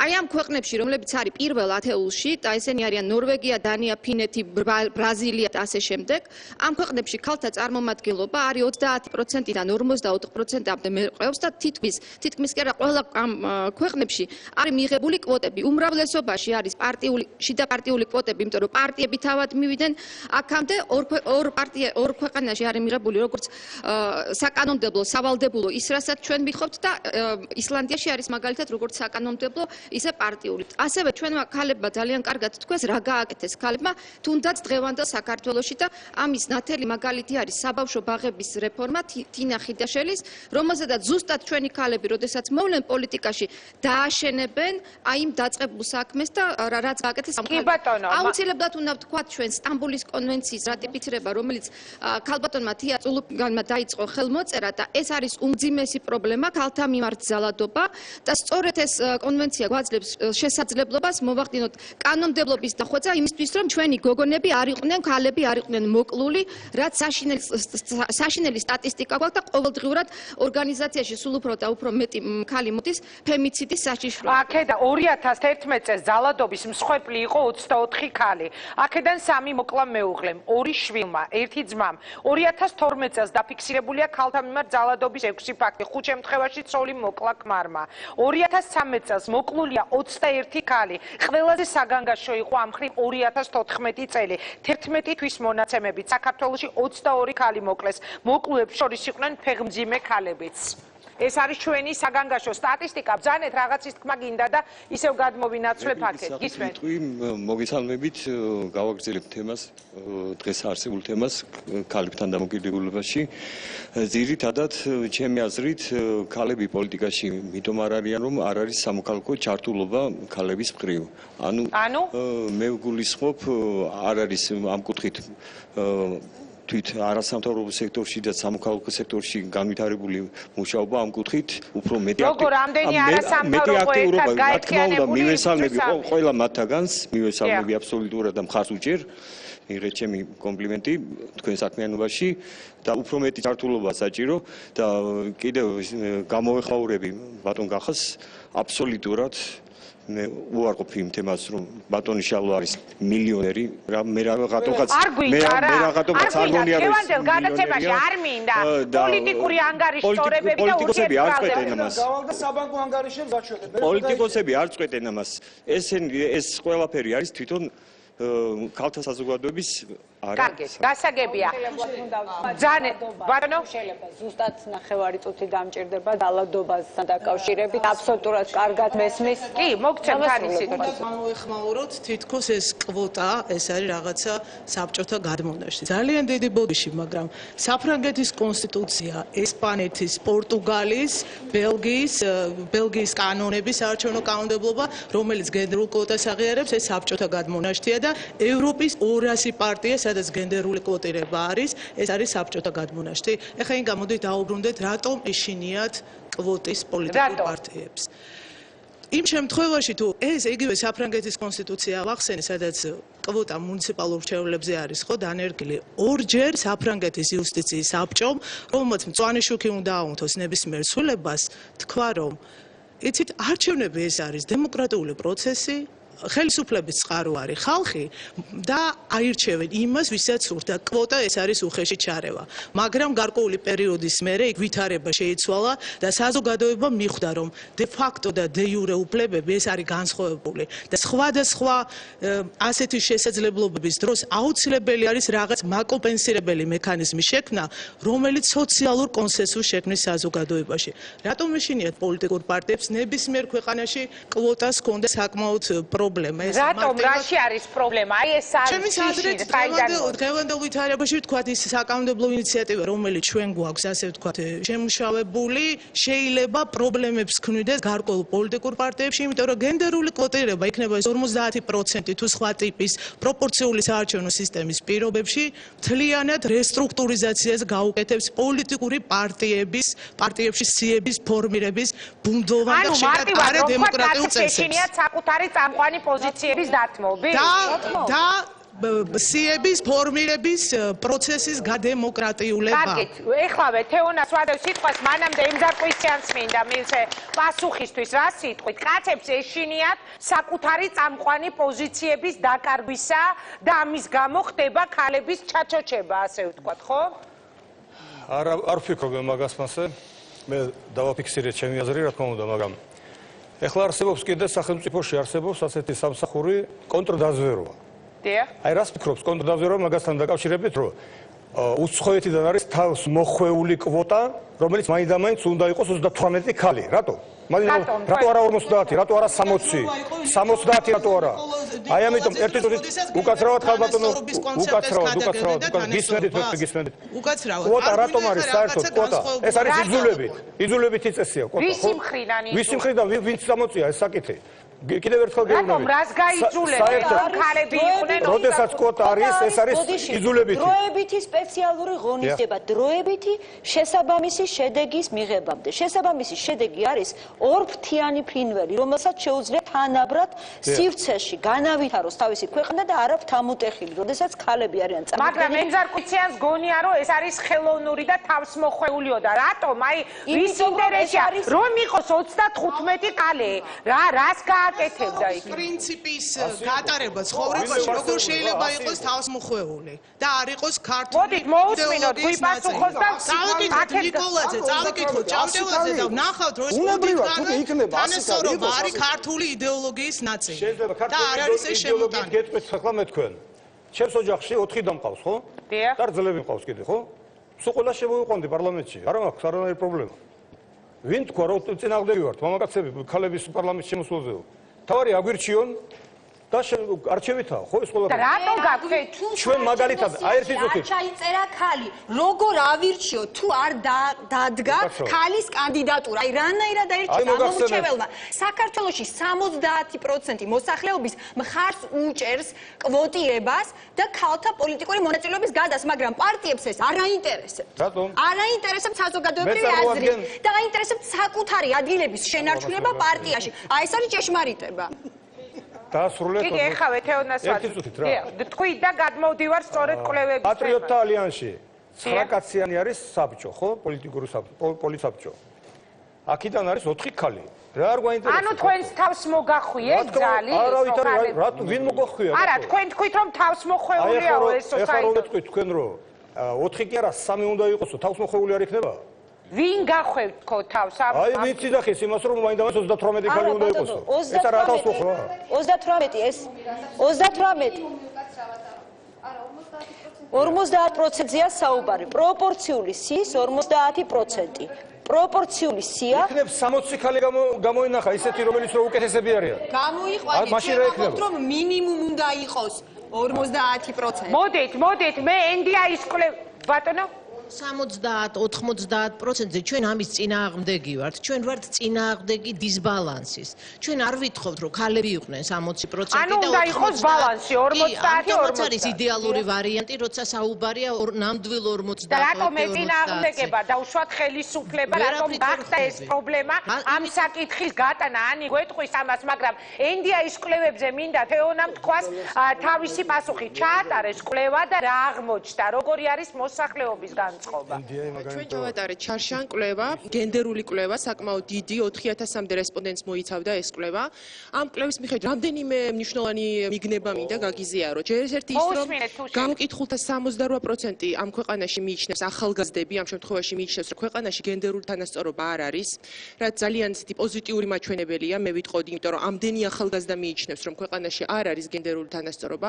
შემდეგი მნიშვნელოვანი მიგნება არის ის რომ ჩვენ ვსაუბრობთ 17 ქალზე პარლამენტში. გამოკითხულთა 55% ამბობს რომ 17 ქალი პარლამენტში არის ძალიან ცოტა. და აქვეა ისინი აღნიშნავენ ეს რაღაცას რომ მინიმუმი წარმომადგენლობა ქალების რომელიც უნდა იყოს საკანონმდებლო ორგანოში უნდა იყოს მინიმუმ 30%. ეს არის საქართველოს მოსახლეობის განწყობა ამ თემასთან დაკავშირებით. წეგან ბაიამ აღნიშნა 70%, რომელიც გენდერული კვოტის მომხრეა. დიახ, ეს ციფრი ზუსტად რო ვთქვათ არის 68%, ანუ დაახლოებით 70%, რომელიც ამბობს რომ არის გენდერული კვოტის მომხრე და ასევე მინდა გითხრათ რომ გამოკითხულთა თითქმის ნახევარზე მეტი 52%-ზე საუბარი მიიჩნევს რომ ქალების რაოდენობის გაზრდით პოლიტიკაში პოლიტიკა პოზიტიურ უკეთესობისკენ შეიძლება. რას ნიშნავს უკეთესობისკენ შეცვლა? მოდით ნინო ლომჯარიასთან გადავალ ამ კითხვით. რას ნიშნავს უკეთესობისკენ შეცვლა? რას შეცვლის ქალი? აი მაგალითად ეხლა ვიღებ და ნინო თქვენი პასუხი მაინტერესებს. მოხდა სტიქია, რაც მოხდა ჩვენს ქალაქში. და ჩვენ ვლაპარაკობთ იმაზე, რომ არც ერთი გუბერნატორი, არც ერთი მერი დაუშვათ არ არის ქალი.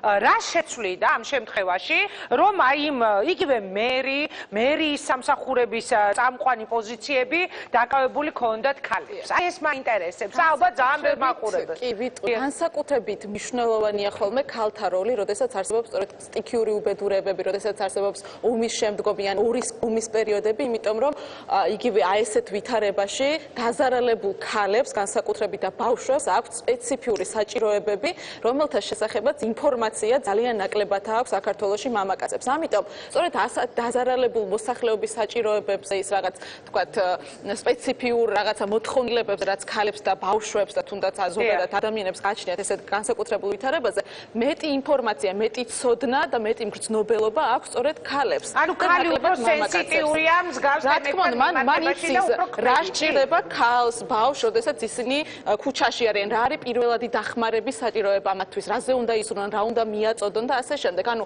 ესეთ ვითარებაში ქალი არის უფრო მეტად ინფორმირებული, რა საჭიროებების თქვათ მიწოდება სჭირდება მას. თუ შეიძლება დაუბრუნდები რა რისი ეშინიათ პოლიტიკურ პარტიებს.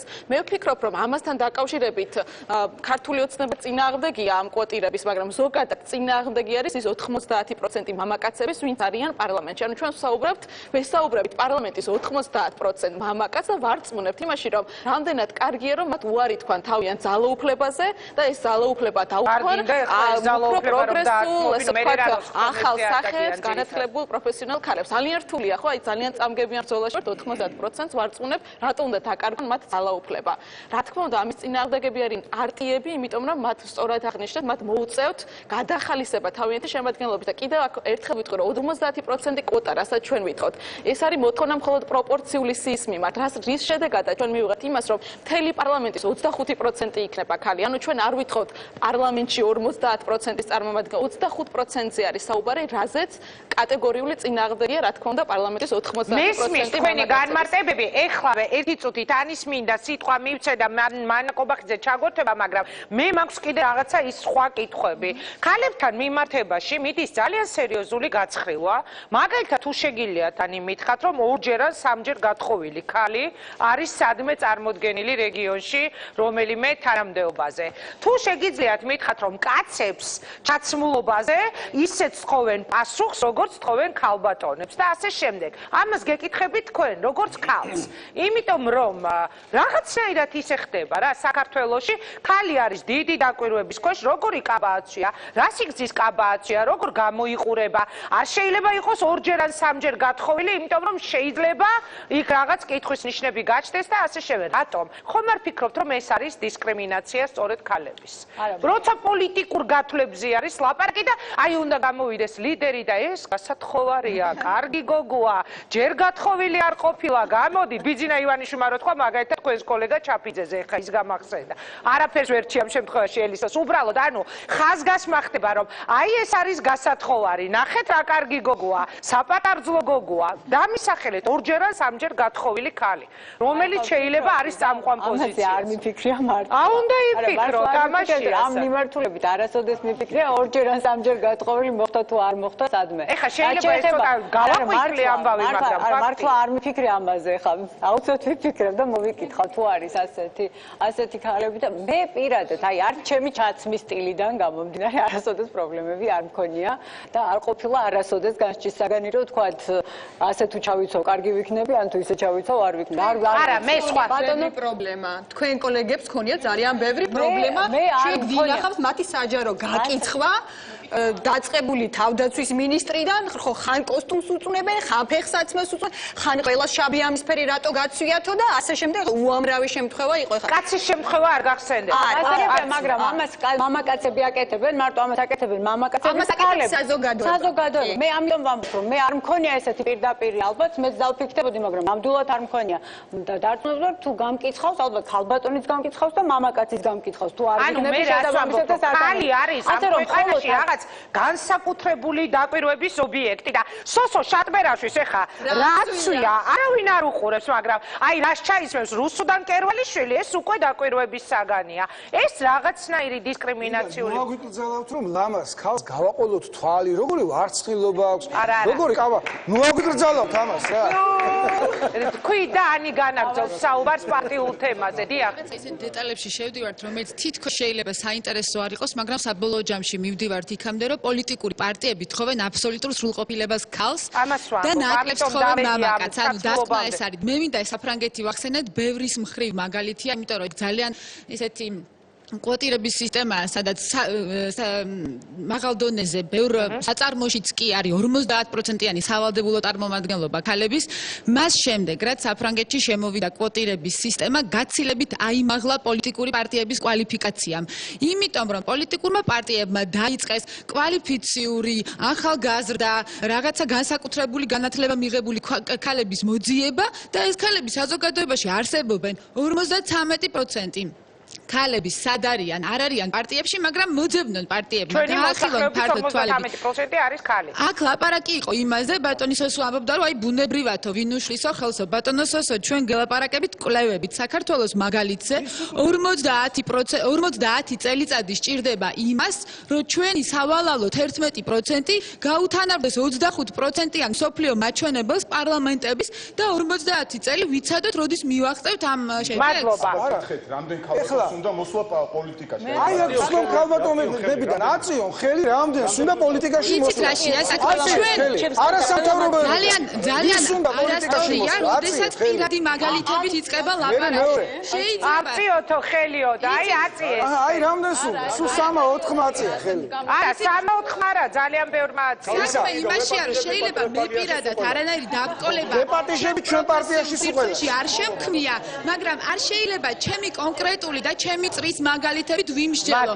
არსებობს ძალიან ბევრი ქალი, რომელიც აი ბარიერებს ვერ ლახავს, რომელზეც ჩვენ ახლა ლაპარაკობთ. მადლობა, ანისთან კითხვა და მანა კობახიძე ჩავთავ ეთერში. ანი, მიუხედავად იმისა, რომ თითქოს ხელისუფლება, საპარლამენტო კოალიცია ქართული ოცნება აცხადებს თანხმობას და უფრო სწორედ ამბობს, რომ საწინააღმდეგო თითქოს არაფერი არ აქვს, თემა ვერ გადის, ხო, ფაქტია ჯერჯერობით, რატომ?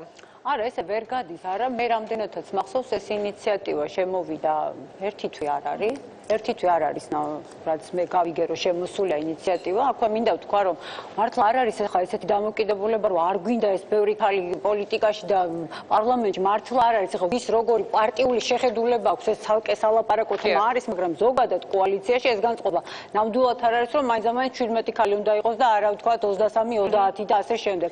რაც შეეხება პროცედურებს, რომელიც ამ თქვენს ინიციატივას ახლავს, ეს ჩვეულებრივ ყველა კანონთან დაკავშირებით, ყველა ინიციატივასთან დაკავშირებით არსებობს ასეთი პროცედურები. ეს არ არის ხელოვნურად გაჭიანურებული პროცესი. თან თქვენ იცით რომ ჩვენ დავასრულეთ საგაზაფხულო სესია, ახლა ვმუშაობთ რიგგარეშე ფორმატში. რიგგარეშე ფორმატში კიდე იმდენი საკითხი არის დასრულებული. ანუ არ გამორიცხავთ რომ კვოტირების თემა გავიდეს? მე არა, მე დარწმუნებული რომ კვოტირების თემა გამოვა განსახილველად აუცილებლად. და როგორი იქნება თქვენი კოალიციის პოზიცია? მე არ ვიცი როგორი იქნება კოალიციის პოზიცია. მე თქვენი პირადად? მე არ ვიცი როგორი იქნება ჩემი პოზიცია. ის როგორც იყო წარმოდგენილი. გეტყვით, როგორც იყო წარმოდგენილი, მე რაც ვნახე და მე მითხეს რომ შეიცვალა და მე შეცვლილი არ მინახავს, იყო ესე რომ პირველი მეორე, ანუ განსხვავებული სქესი. პირველი მეორე. ესეთი პირველი მეორე მე არ ვფიქრობ რომ სწორია. რატომ? ერთი წუთით. არა, იმიტომ რომ არ არის ესე ვერ განუსაზღვრავ პარტიებს, რომ პირველი აუცილებლად მამაკაცი იყოს, მეორე ქალი, მესამე მამაკაცი, მეოთხე ქალი. ვერ განუსაზღვრავ ამას, იმიტომ რომ შესაძლოა ამდენი რესურსიც არ იყოს ქალბატონის იმ კონკრეტულ პარტიაში. მე გეუბნებით, რომ ჩემს პარტიაში ამის რესურსი არის. ჩვენ ესეთი კვოტირების გარეშეც ამას გავაკეთებთ.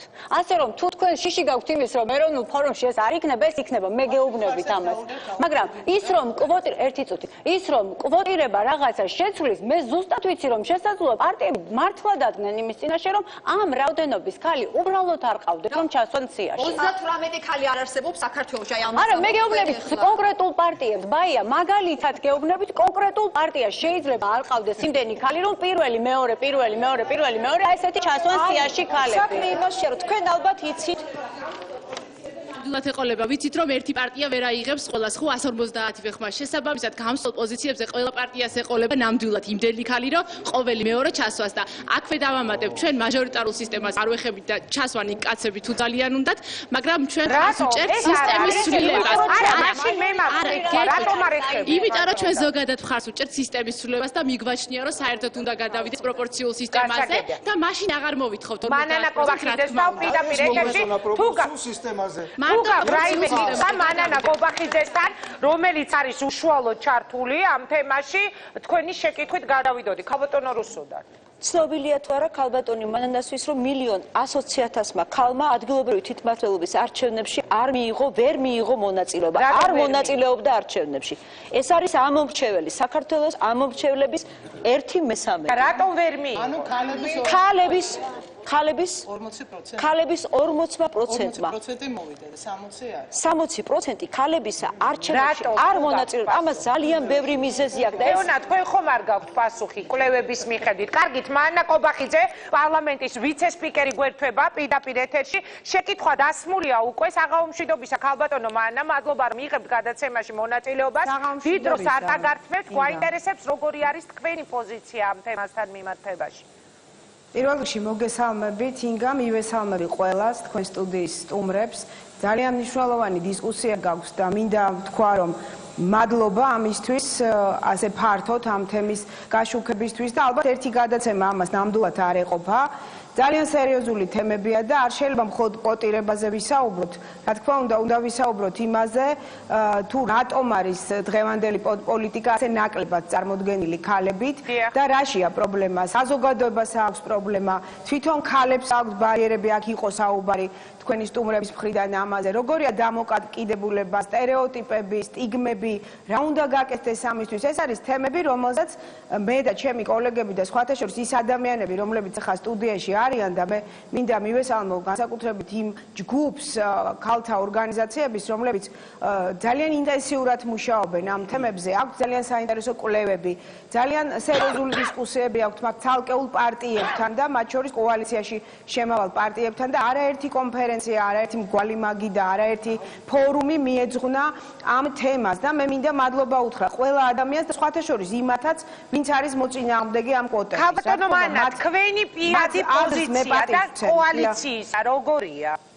კვოტირების თემა. გეტყვით, ინგა, ამაზე საჭიროა კონსენსუსი, იმიტომ რომ აი ხა მაგალითად ანი ბრძანდება მან ჩემი კოლეგა ფორუმიდან, რომელმაც თქვა, რომ ჩვენ პარტიაში დავიცავთ ამ კვოტასო, ის ამბობს და ყველანი თანხმდებით იმაზე, მოწინააღმდეგეების და მომხრეებით, რომ აუცილებელია გაიზარდოს ქალთა წარმომადგენლობა პარლამენტში და არ არის სწორი, არ არის ადეკვატური, როდესაც მოსახლეობის ნახევარი და ცოტა ნახევარზე მეტიც ქალებს გულისხმობ ჩვენი მოსახლეობის ნაწილს არ არის ადეკვატურად წარმოდგენილი და ნამდვილად ძალიან დაბალია 11% და ევროპულ ქვეყნებში ასეთი დაბალი მაჩვენებელი არ არის. ეს ნამდვილად უნდა გამოსწორდეს, ეს არ არის ბუნებრივი, იმიტომ რომ მოსახლეობის კიდევ ერთხელ ვიმეორებ, ნახევარი არ არის სათანადო წარმოდგენილი პარლამენტში. ეს უნდა დაიძლიოს.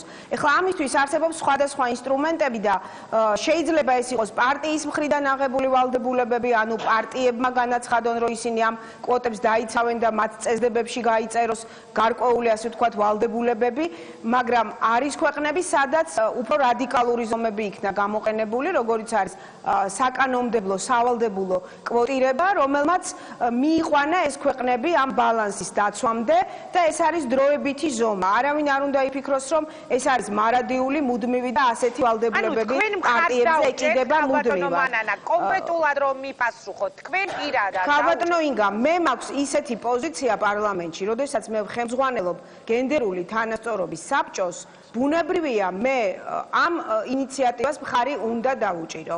მე ნამდვილად სხვა პოზიციაზე ვერ ვიქნები, იმიტომ რომ ჩემი ვალდებულებები პარლამენტში არის სწორედ ამდაგვარი, რომ მაქსიმალურად ხელი შეუწყო სწორედ გენდერული ბალანსის დამკვიდრებას ქვეყანაში და ბუნებრივია ეს უნდა დავიწყოთ პარლამენტიდან. ძალიან დიდი კრიტიკა მოდის სწორედ ჩვენი პარტნიორებისგან, ევროპული ქვეყნებისგან, ჩვენ ასოცირების დღის წესრიგითაც ეს ვალდებულება გვაქვს გაწერილი, იმიტომ რომ არ არის ნორმალური, არ არის სწორი, როდესაც მხოლოდ 17 ქალია დღეს პარლამენტში წარმოდგენილი და უფრო უარესი ყავს საკრებულოები, გვაქვს საკრებულოები, სადაც საერთოდ ქალები არ არიან წარმოდგენილი. კი, მე ჩამოვთვალეთ ეგან თელავი ფოთი წალკა ასპინძა, ესა ის საკრებულოები, სადაც არ არიან. ეს ძალიან ცუდია და უფრო მეტით გვაქვს ფრაქციები, მაგალითად ქართული ოცნების ფრაქცია ვანში, რომელსაც მე მქონდა საშუალება და შევხვდი რამოდენიმე ხნის წინ, ფრაქციაში არ არის არც ერთი ქალი. პარლამენტში წავს ფრაქციები, სადაც არც ერთი ქალბატონი არ არის. ეს არ არის სწორი, არ არის ნორმალური. ვერ ეგუებიან თქვენი კაცები ქალებს თუ რა ხდება, რატომ? არა, ინგა, ასე არ არის. იცით რა, ეს ამას ჭირდება ძალიან დიდი მუშაობა და მუშაობა უნდა დავიწყოთ იქიდან, რომ ქალებს კონდეთ სურვილი, რომ იმ სფეროში, რომელიც არის ძალიან დიდი კონკურენციის, ასე ვთქვათ, მატარებელი, არის ძალიან დიდი წინააღმდეგობები. ქალი უნდა იყოს მზად იმისთვის, რომ დიახ, თქვენ ძალიან სწორად დასვით აქცენტები. როცა კრიტიკის ქარცეცხლში გაატარებენ მას თავიდან ბოლომდე, დაწყებული მისი ჩაცმულობით, დაწყებული მისი პირადი ცხოვრებით, უამრავი თემით, რომლის, ასე ვთქვათ, ატანა, გადატანა არც ისე მარტივია. როდესაც შენ მზად უნდა იყო იმისთვის, რომ შეიძლება შეურაცხყოფებიც მოგაყენონ და თქვენ სიუჟეტშიც იყო, ხო? ერთ-ერთი მამაკაცი ქართველი, რომელიც ძალიან დადებს თავს ალბათ ვაჟკაცობაზე, ქალების პატივისცემაზე, პირდაპირ აგინებდა, ხო? პოლიტიკოსებს კი არა, მე მგონი ყველა ქალს. არის, ეს არის ის, ასე ვთქვათ, ის პრობლემა, რაც არის საზოგადოების წრეებში და ამ უხეშ გარემოში, ამ წინააღმდეგობებით სავსე გარემოში და გავიხსენოთ როგორი იყო 2012 წლის არჩევნები, ინგა, როდესაც ქვების სროლები, ფიზიკური ძალადობა, ძალიან დიდი, ასე ვთქვათ, თავდასხმები, წინააღმდეგობები უნდა გადაეტანათ პოლიტიკაში, ასე ვთქვათ, მოსულ ადამიანებს და მათ შორის ქალებისთვის. ეს იყო ძალიან დიდი პრობლემა. ჩვენ თუ გარემო არ გავაჯანსაღეთ ზოგადად, პოლიტიკური ცხოვრება არ გავაჯანსაღეთ, არ მივეჩვიეთ იმ ელემენტარული ეთიკის დაცვას, ქალია თუ კაცია, ჩვენ პატივი უნდა ვწეთ ერთმანეთის განსხვავებულ აზრს. მადლობა. მეტი კულტურა უნდა დავამკვიდროთ ჩვენ პოლიტიკურ ცხოვრებაში იმისთვის, რომ ქალებსაც ჰქონდეთ სურვილი, რომ აი ამ ურთულეს სფეროში მათ რეალიზება მოახდინონ თავისი შესაძლებლობების და კაცებსაც არ ეშინოდეთ იმისა, რომ მათ შემოიყვანონ, ასე ვთქვათ, კონკურენციაში ქალები და უფრო მეტად გააჯანსაღონ პოლიტიკა. დიდი მადლობა. ავიღოთ შვედეთის მაგალითი, უბრალოდ ეს მინდა ვთქვა, ვიცი რომ ცოტა დრო. დიახ, ძალიან ცოტა დრო გვაქვს თეატროლოგიანი გვერდება ეთერში. შვედეთში არ არის კვოტირება სავალდებულო, მაგრამ 40%-ზე მეტი, ლამის 50%-მდე იქ ქალები არიან წარმოდგენილი დიახ პარტიების ინიციატივებით. და ნახეთ, როგორი განვითარებული ქვეყანა. ქვეყანა მდგრად განვითარებას აღწევს მხოლოდ მაშინ, როცა მისი მოქალაქეები არიან თანასწორად და თანაბრად წარმოდგენილი გეთანხმებით, როცა 53% მოსახლეობის არის ქალი, ეს პირდაპირ იმაზე მეტყველებს, რომ ხო, არჩევნების შედეგიც უნდა იყოს, ხო, ბუნებრივია, თანაბრად არჩევნების შედეგითაც შემდეგ საკანონმდებლო ორგანოში განსაკუთრებით წარმოდგენილი. ანუ მანანა კობახიძე აცხადებს, რომ იგი პირადად მხარს დაუჭერს, ანი მიროტაძე ამბობს, რომ მას არ მიაჩნია ეს მხარდაჭერა სავალდებულოდ. დიდი მადლობა, ქალბატონო მანა კობახიძეს დავემშვიდობებით. მოვასწრებთ ახლა უკვე ალბათ თეა წულუკიანის პირდაპირ ეთერში შემოსვლას. საღამომშვიდობისა ქალბატონო თეა, ძალიან დიდი მადლობა, რომ იღებთ გადაცემაში მონაწილეობას. როგორია იუსტიციის მინისტრის პოზიცია თემაზე, რაზეც ახლა ამ სტუდიაში მიდის დისკუსია? პირიქით მადლობა თქვენ, იმიტომ რომ ამ მნიშვნელოვან თემას ეთერი დაუთმეთ, ეს ჩვენ ქალებს გვაინტერესებს და ზოგადად საზოგადოებას აინტერესებს, რომლის ნახევარსაც, ნუ რა ვიცი, დაავიწყდება, ჩვენ შევადგენთ. მე ვუჭერ მხარს ძალიან მარტივ პრინციპს, რომ ქართულ პოლიტიკაში ის კარი, რომელსაც შეყავ ხარ პოლიტიკაში, ფართედ გაიღოს ქალებისთვის. ეს კარი ოდითგანვე მე ვიტყოდი ფართოდ ღია კაცებისთვის ამ ქვეყანაში, მაგრამ ქალებისთვის ეს არის ჭუჭრუტანაზე უფრო ცოტა ფართე სივრცე, რომელშიც უნდა გაძვრე. ჩვენ დავიღალეთ იმით, რომ ამ ჭუჭრუტანაში ვძვრებოდეთ და გვინდა ზუსტად ისეთივე პოზიციები, სასტარტო, როგორც ეს აქვთ პრაქტიკაში ქართველ მამაკაცებს, რომლებიდანაც ძალიან ბევრი დღეს პარლამენტში, აღმასრულებელ ხელისუფლებაში თუ სხვაგან ღირსეულად იბრძვის ჩვენი ქვეყნის უკეთესი მომავლისთვის. ჩვენც გვაქვს იგივე ჯანსაღი ამბიცია. ყველა ხვდება ალბათ და მტკიცებას ეს არ საჭიროებს, რომ მე ამ წუთში ჩემს თავზე და ჩემი ინტერესისთვის არ ვიბრძვი, იმიტომ რომ პარლამენტშიც ვიყავ ისე, რომ კვოტები არ ყოფილა, როდესაც გადაწყდა, რომ ასე ვთქვათ, მე უნდა მებრძოლა გამარჯვებისთვის, ვიბრძოლე და გავიმარჯვე. აქ არ არის საუბარი ვის რა მოგწონს პირადად საკუთარი მომავლისთვის. მე მიმაჩნია, რომ იმ ქართველი გოგონებისთვის, სტუდენტებისთვის, რომლებიც ჩვენზე მეტად განათლებულები, მომზადებულები, პროევროპულები იქნებიან, ვიდრე ჩვენ ვიყავით მას ასაკში და როცა ისინი იქნებიან ჩვენს ასაკში, მათ უნდა ჰქონდეთ სასტარტო პოზიცია უკეთესი, ვიდრე ჩვენ გვქონდა. მეც ქალბატონ მანანასაც, ქალბატონ ანის. და არ უნდა ვფიქრობდეთ ალბათ იმას, რომ მე თუ მოვახერხე, სხვამაც მოახერხოს, მე რა რომ ხალია. მე ასე არ ვფიქრობ. მე პირდაპირ ვიტყვი, რომ ხარს უჭერ დიახ, დროებითი ზომის სახით კვოტების შემოღებას პარლამენტში იმისთვის, რომ ქალებს ჰქონდეთ გარანტირებული ოდენობა ადგილების და როდესაც პოლიტიკურ კულტურად ეს დამკვირდება დროებითი ზომის წყალობით, შემდეგ ეს დროებითი ზომა ჩვენ შეგვეძლება ერთი-ორი თაობის მერე. აი დაუშვათ, რა შეცვლის მიიღებული იქნა, დაუშვათ ეს კვოტირების თემა გაიტანეს პარლამენტში და მიიღეს ეს ნორმად კანონად იქცა. რა შეცვლის ქალების დიდი რაოდენობის შესვლა იგივე პარლამენტში, პოლიტიკაში? დიახ. ეს პირველ რიგში შეცვლის პოლიტიკურ პარტიებში შიდა კულტურას და ისინი ვალდებული იქნებიან, რომ ყოველი მეორე იმ იდეის თანახმად, რომელსაც მე მხარს ვუჭერ, როდესაც პარტიული სიები შედგება, ყოველი მეორე სიაში იყოს ქალი, ის იდეა, რომელსაც მე მხარს ვუჭერ და საკანონმდებლო წინადადების სახით არის პარლამენტში, არ ეხება მაჟორიტარულ სისტემას, ეს ეხება პარტიულ სიებს და თუ ვინმე ქალი ან კაცი მეტყვის, რომ 150 დეპუტატიდან ბევრია, რომ გარანტირებულად 38 ქალი იჯდეს პარლამენტში, მაშინ მე ამის წინაშე კეთს მოვიხრი, მაგრამ ამას ვერავინ ვერ იტყვის. თუ ბევრია 150 ადამიანიდან 37 ქალი გარანტირებულად ადგენენ და თქვენ, რომ ეს ბევრია, ეს ბევრი არ არის. რა შეიცვლება? შეიცვლება ის, რომ საზოგადოების ის ნაწილი საქართველოში, რომელიც დღეს არის ამომრჩევლებში უმრავლესობა, ესენი არიან ქალები. უფრო სრულფასოვნად მიიღებენ მონაწილეობას ქვეყნის მომავლის გადაწყვეტის საქმეში. პოლიტიკა იქნება უფრო დაბალანსებული, იმიტომ რომ ბუნებრივად ცხოვრება ასეთია, რომ პროცესები საზოგადოებრივი იქნება ქალებისა და კაცების მიერ და არ შეიძლება რომ ერთი სქესი პოლიტიკაში იყოს უფრო კომფორტულად წარმოდგენილი ვიდრე მეორე, ეს ელემენტარული რამ არის და მე მჯერა რომ უფრო ჰუმანური და უფრო გაწონასწორებული იქნება ქართული პოლიტიკა. რატომ ეშინიათ ქართულ პოლიტიკოს მამაკაცებს ქალების ჩასმა იგივე პარტიულ სიაში? აქ ბევრი იყო ამაზე საუბარი. თქვენი პასუხი როგორია? ეშინიათ? იცით რა, მე მგონი მათ არ ეშინიათ, უბრალოდ არ უფიქრიათ უფრო სიღრმისეულად ამაზე.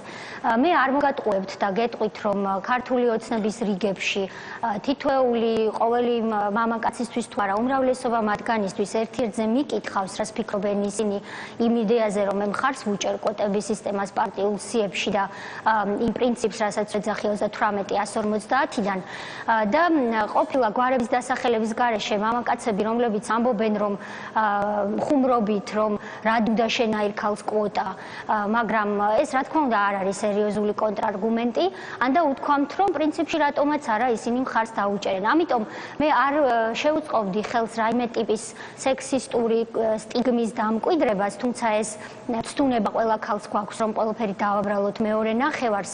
იქაც არიან ადამიანები, ვინც ხმალამოღებული, მე ვიცი, როცა ჩვენ ყველა ამას უმრავლესობა ქალების კვოტირებას დაუჭერთ პარლამენტში სექტემბრიდან მხარს. მე მჯერა, რომ ძალიან ბევრი კაცი ჩვენს გვერდით დადგება, თუმცა იქნებიან ქალბატონები, რომლებიც ამას ალბათ მხარს არ დაუჭერენ და ესეც ჩემთვის საინტერესო მართლა ეს ფენომენია საინტერესო, იმიტომ რომ თითქოს და ზოგიერთი ქალბატონი ამას ხარს არ უჭერს, ამბობს რომ ჩვენ ისედაც ძლიერები ვართ, ისედაც ვიცით როგორ მოვიქცეთ და რაში გვჭირდება ხელშეწყობა. მე ვფიქრობ რომ მე პირადად ხელშეწყობა არაფერში არ მჭირდება, ნამდვილად ვამბობ ამას. ძალიან ბევრი ჯანმრთელობა, ნერვები, რესურსი ჩამიდია იმაში, რომ წარმატებას მიმეღწია პოლიტიკაში და ის ხელშეწყობა რომ მქონოდა, რასაც მე მომავალი ქართველი ქალებისთვის ვცდილობ რომ შევქმნა, ალბათ უფრო ნაკლები ენერგია დაჯდებოდა ეს ყველაფერი, მაშინ როცა ჩემს გვერდზე კაცებს უფრო მეტი კომფორტი ჰქონდათ შექმნილი. ამას ემსახურება ეს ყველაფერი მომავალ პოლიტიკოს ქალებს საქართველოში. ეს არავის ჩვენთვის არ გვჭირდება, იმიტომ რომ რაღაცა ეტაპს მივახციეთ და სცენიდან მალე უნდა გავიდეთ და დაუთმოთ ადგილი ახალგაზრდა გოგონებს, ვინც შექმნიან დიახ ახალგაზრდა ბიჭებთან ერთად ქვეყნის უკეთეს მომავალს. დიდი მადლობა. ქალბატონო თეა, ეს იყო იუსტიციის მინისტრი თეა წულუკიანი. თუ არ ხდები 2 წუთი მაქვს რეკლამამდე. ბატონო სოსო, ქალბატონო მანა რეკლამის შემდეგ დავბრუნდები და მოგცემ სიტყვას. ბატონო სოსო, ხომ არ გადაიფიქრეთ ახლა, აი რასაც ისმენთ აქ ქალებისგან თავისი არგუმენტებით საუბარს იუსტიციის მინისტრი, პარლამენტარები, არასამთავრობოები, თქვენი პოზიცია ხო არ გადმოიხარა? რა ცუდი პოზიცია მქონდა? მე ქალების უდიდეს მისიაზე ვილაპარაკე ცხოვრებაში. მე მგონი არაფერი ცუდი არ ანუ ეხლა უკვე ეთანხმებით, შეგვიძლია თქვა რომ კვოტირება შეიძლება თქვენთვისაც სულიერ ცხოვრებაშიც კი. აი ახლა მე ერთ განცხადებას გავაკეთებ. თავარი კომიტეტის წევრები უმრავლესობა აქავართ. მივიღეთ ადგილზე თათბირით გადაწყვეტილება, რომ 70%-იანი სია წარვადგინოთ მომავალ საპარლამენტო არჩევნებზე, ანუ 70% იქნება ქალები. რატომ ის უნდავენ 50%-იანი კვოტით? გამაგებინეთ ეს კვოტა თუ იქნა შემოღებული, მე 70%-იან სიას ვერ წარვადგენ. მადლობა. ემდარ კვიციანს მივთემ სიტყვას და პროდიუსერი მეტყვის რეკლამის დრო როდის მოვა? დიახ. მოკლედ უსვენდი ახლა ქალბატონ წულუკიანს. დიახ. ძალიან სასიამოვნო იყო მისი მოსმენა, მაგრამ მინდა კითხო, ყველა ქალს ეხება მაგი? ანუ რატო არის დარღვეული ქალის უფლებები მაგ მხედველობაში ნორა კვიციანი, რომელიც 6 წელი და 4 თვე იჯდა ტყულა უბრალოდ, 2 თვე მათთან სხვათა შორის და დღესდღეობით ჯარიმა, რომელიც რო დააკისრა სააკაშვილმა, არ არის ჩამოწერილი. აი ეკითხებით, იმიტომ რომ ვიღაცა ჩაერია უცხოეთიდან, ხო? არაძლევენ გასახავს. რომ ამ ამბავში უცხოეთი არის ჩარეული და რა თქმა უნდა, ჩვენი ოჯახის გაუბედურებაში არიან უცხოები ჩარეული. არა, მე ქალთა ყოფილების თემაზე. ამიტომ გეუბნებით ჩემს დას ნორას აქვს უფლება რომ პარლამენტში შევიდეს რო რამე? არა აქვს.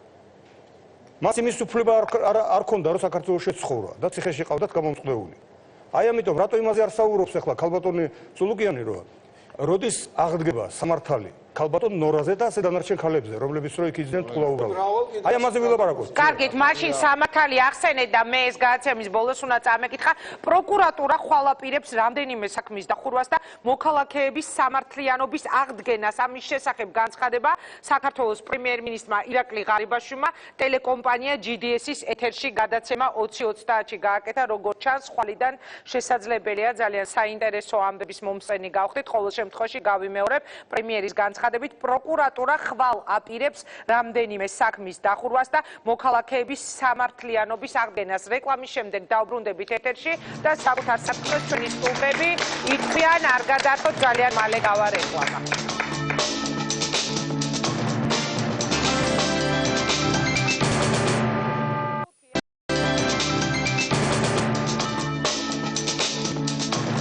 ფიქრობ, არის თუ არა საჭირო უფრო მეტი ქალი პოლიტიკაში? ეს არის ჩვენი დღევანდელი ინტერაქტივი შეკითხვა. 8099 ზარია შემოსული აქედან, მხოლოდ 2729 ზარის ავტორი ფიქრობს, რომ უფრო მეტი ქალი პოლიტიკაში არ არის საჭირო. დანარჩენი კი 6000 ადამიანი ფიქრობს, რომ საჭიროა უფრო მეტი ქალი პოლიტიკაში. მანა სალუქვაძეს ვაძლევს სიტყვას და პარლამენტის კიდევ ერთი ვიცე-სპიკერი მურმან დუმბაძე ჩაგვერდება პირდაპირ ეთერში. დიდი მადლობა ინგა. ეხლა ჩვენ ცოტა ხნის წინ ვუსმენთ ქალბატონი მანანა კობახიძის ასე ვთქვათ ლექციას და შემდეგ ქალბატონი წულუკიანის ტირადებს, მაგრამ მე მაქვს საფუძვლიანი ეჭვი იმისა, რომ დღევანდელი პარლამენტი აი ამ კანონპროექტს არანაირად არ დაამტკიცებს. რატომ? იმიტომ რომ არავის არ უნდა იმ თბილი ადგილების დაკარგვა, რომლებიც მოიპოვეს ძალიან მარტივად, უპრობლემოდ ყოველგვარი დაძაბულობის გარეშე და ძალიან კომფორტულად გრძნობენ დღეს ყველანი თავს. ნუ რასკოლა რამოდენიმე ადამიანის გამოკლებით ალბათ. ეს ერთი თემა. მეორე, პირადად მე მაქვს ძალიან დიდი დისკომფორტი, რომ საჭიროა დღეს ჩემ ქვეყანაში კვოტირების მეთოდით რაღაც პარლამენტში თუ ნებისმიერ არჩევით ორგანოში მოხვედრა. იმიტომ რომ მე ვთვლი რომ თუ ვარ ნორმალურ სახელმწიფოში და დემოკრატიულ სახელმწიფოში მე უნდა მქონდეს ისეთივე უფლება ზუსტად როგორც მამაკაცს. აქ არანაირი განსხვავება არ უნდა იყოს. სამწუხაროდ კიდევ ერთხელ ვამბობ, ეს არის აუცილებელი დღესდღეობით ამ კვოტირების შემოღება. მომწონს თუ არ მომწონს, ეს არის საჭირო. იმიტომ რომ მეტი ქალი ვიყოთ წარმოდგენილი დღესდღეობის პარლამენტში. ეს გარდა ამისა, მე მინდა გთხოვოთ ერთი რამ.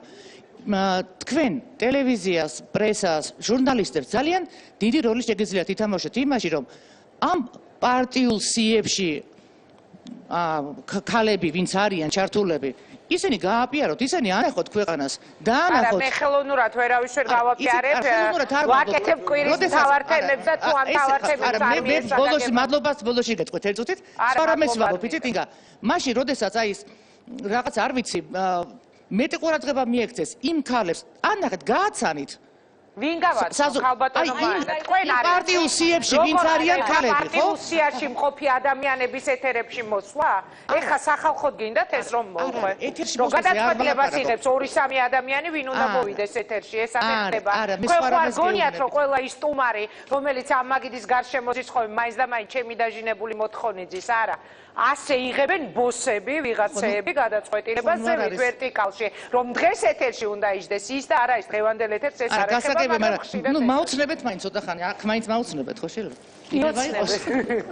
და მე მინდა გითხრათ ერთი რამ თუ შეიძლება ინგა, დიდი მადლობა რომ ეს თემა წამოწიეთ, რომ დღეს ამ თემაზე არის ლაპარაკი, დიდი მადლობა იმ ხალხს ვინც ამაზე მუშაობს, მაგრამ კიდევ ერთხელ ვამბობ, გული მწყდება ადამიანურად და მწყდება გული რომ აი ასეთ პირობებში გვიწევს. მე უნდა ვთქვა რომ დღევანდელი გადაცემის გაკეთების ინიციატორები იყვნენ ეს ადამიანები, ვინც აქ სხედან და რომლებიც ლაპარაკობენ სწორედ ქალთა დიდი დოზით მოსვლის აუცილებლობაზე პოლიტიკაში და ჩვენთვის უბრალოდ მათთან საუბრის შემდეგ ეს აღმოჩნდა ძალიან საინტერესო თემა. ისე მეც ვუერთდები მათ ასე რომ თანამოაზრევარ მათ. ნეტაიც კი ყოველი მესამე იყოს ქალი. ნეტაიმს ამას მივახციოთ, მაგრამ აი ამ დღევანდელი პარლამენტის და რას ფიქრობს პარლამენტის კიდევ ერთი ვიცე-სპიკერი მურმან დუმბაძე გვერდება ბათუმიდან პირდაპირ ეთერში. საღამომშვიდობისა ბატონო მურმან, თქვენი მოსაზრება როგორი არის ქალთა კვოტირებასთან დაკავშირებით? უпростоრედ ყოველი მეორე უნდა იყოს პარლამენტში ქალი. რას ფიქრობთ თქვენ? უნდა გითხრათ, რომ ასეთი ინიციატივის მომზადება პრაქტიკულად საქართველოს პარლამენტში რამდენიმე ხნის წინ დაიწყო. ჩემთან მოსული იყო ერთ-ერთი პარლამენტარი ქალბატონი, რომელმაც ამიხსნა შექმნილი ვითარება და ამ ვითარებიდან გამოსავალი, ასე ვთქვათ, კვოტირების პრინციპის საფუძველზე, რომ მომხდარიყო საქართველოს პარლამენტში შემდეგი არჩევნები. მე ბუნებრივია იმას, რასაც გეტყვი, ეს ვუთხარი ამ ქალბატონსაც, მე მიმაჩნია, რომ ყოველგვარი ხელოვნურობა აქ უნდა მოვსვოთ. ჩვენ უნდა ვილაპარაკოთ არა ქალზე და არა კაცზე, არამედ ჩვენ უნდა ვილაპარაკოთ თანასწორობაზე. ჩვენ უნდა შევქმნათ სახელმწიფო ამოცანა უნდა იყოს, რომ შეიქმნას სახელმწიფოში ისეთი გარემო, რომ ღმერთის მიერ გაჩნილი ადამიანისათვის ისეთი პირობები შეიქმნას, რომ ადამიანებს მიეცეთ თანაბარი საშუალება საკუთარი მიზნების რეალიზაციისათვის. როცა კვოტირებაზეა ლაპარაკი, როცა ალგორითმზეა ლაპარაკი, როცა ჩვენ შეგენებულად წერთ, თქვათ ქალბატონებს სიებში, ეს ნიშნავს, რომ ჩვენ მათ ვაყენებთ შეურაცხყოფას. მე არ ამგონია, რომ დღევანდელ საქართველოს იმიტომ რომ მე შემიძლია უამრავი მაგალითი მოგიყვანოთ, ქალბატონები არიან წარმოდგენილი შრომით ბაზარზე, საჯარო სამსახურებში, დეპარტამენტებში, სამინისტროებში, პარლამენტში. მაგალითად დღეს მე არ ვიცი თქვენთან გადაცემას ვერ ვუყურე იმის გამო, რომ დღეს მთელი დღის განმავლობაში პარლამენტის ხდომა მიყავდა ქალბატონ მანანა კობახიძეს. მე ვთხოვე, მაგრამ ამ საუბარი არის იმაზე, რომ პარლამენტში მხოლოდ 17 ქალია წარმოდგენილი.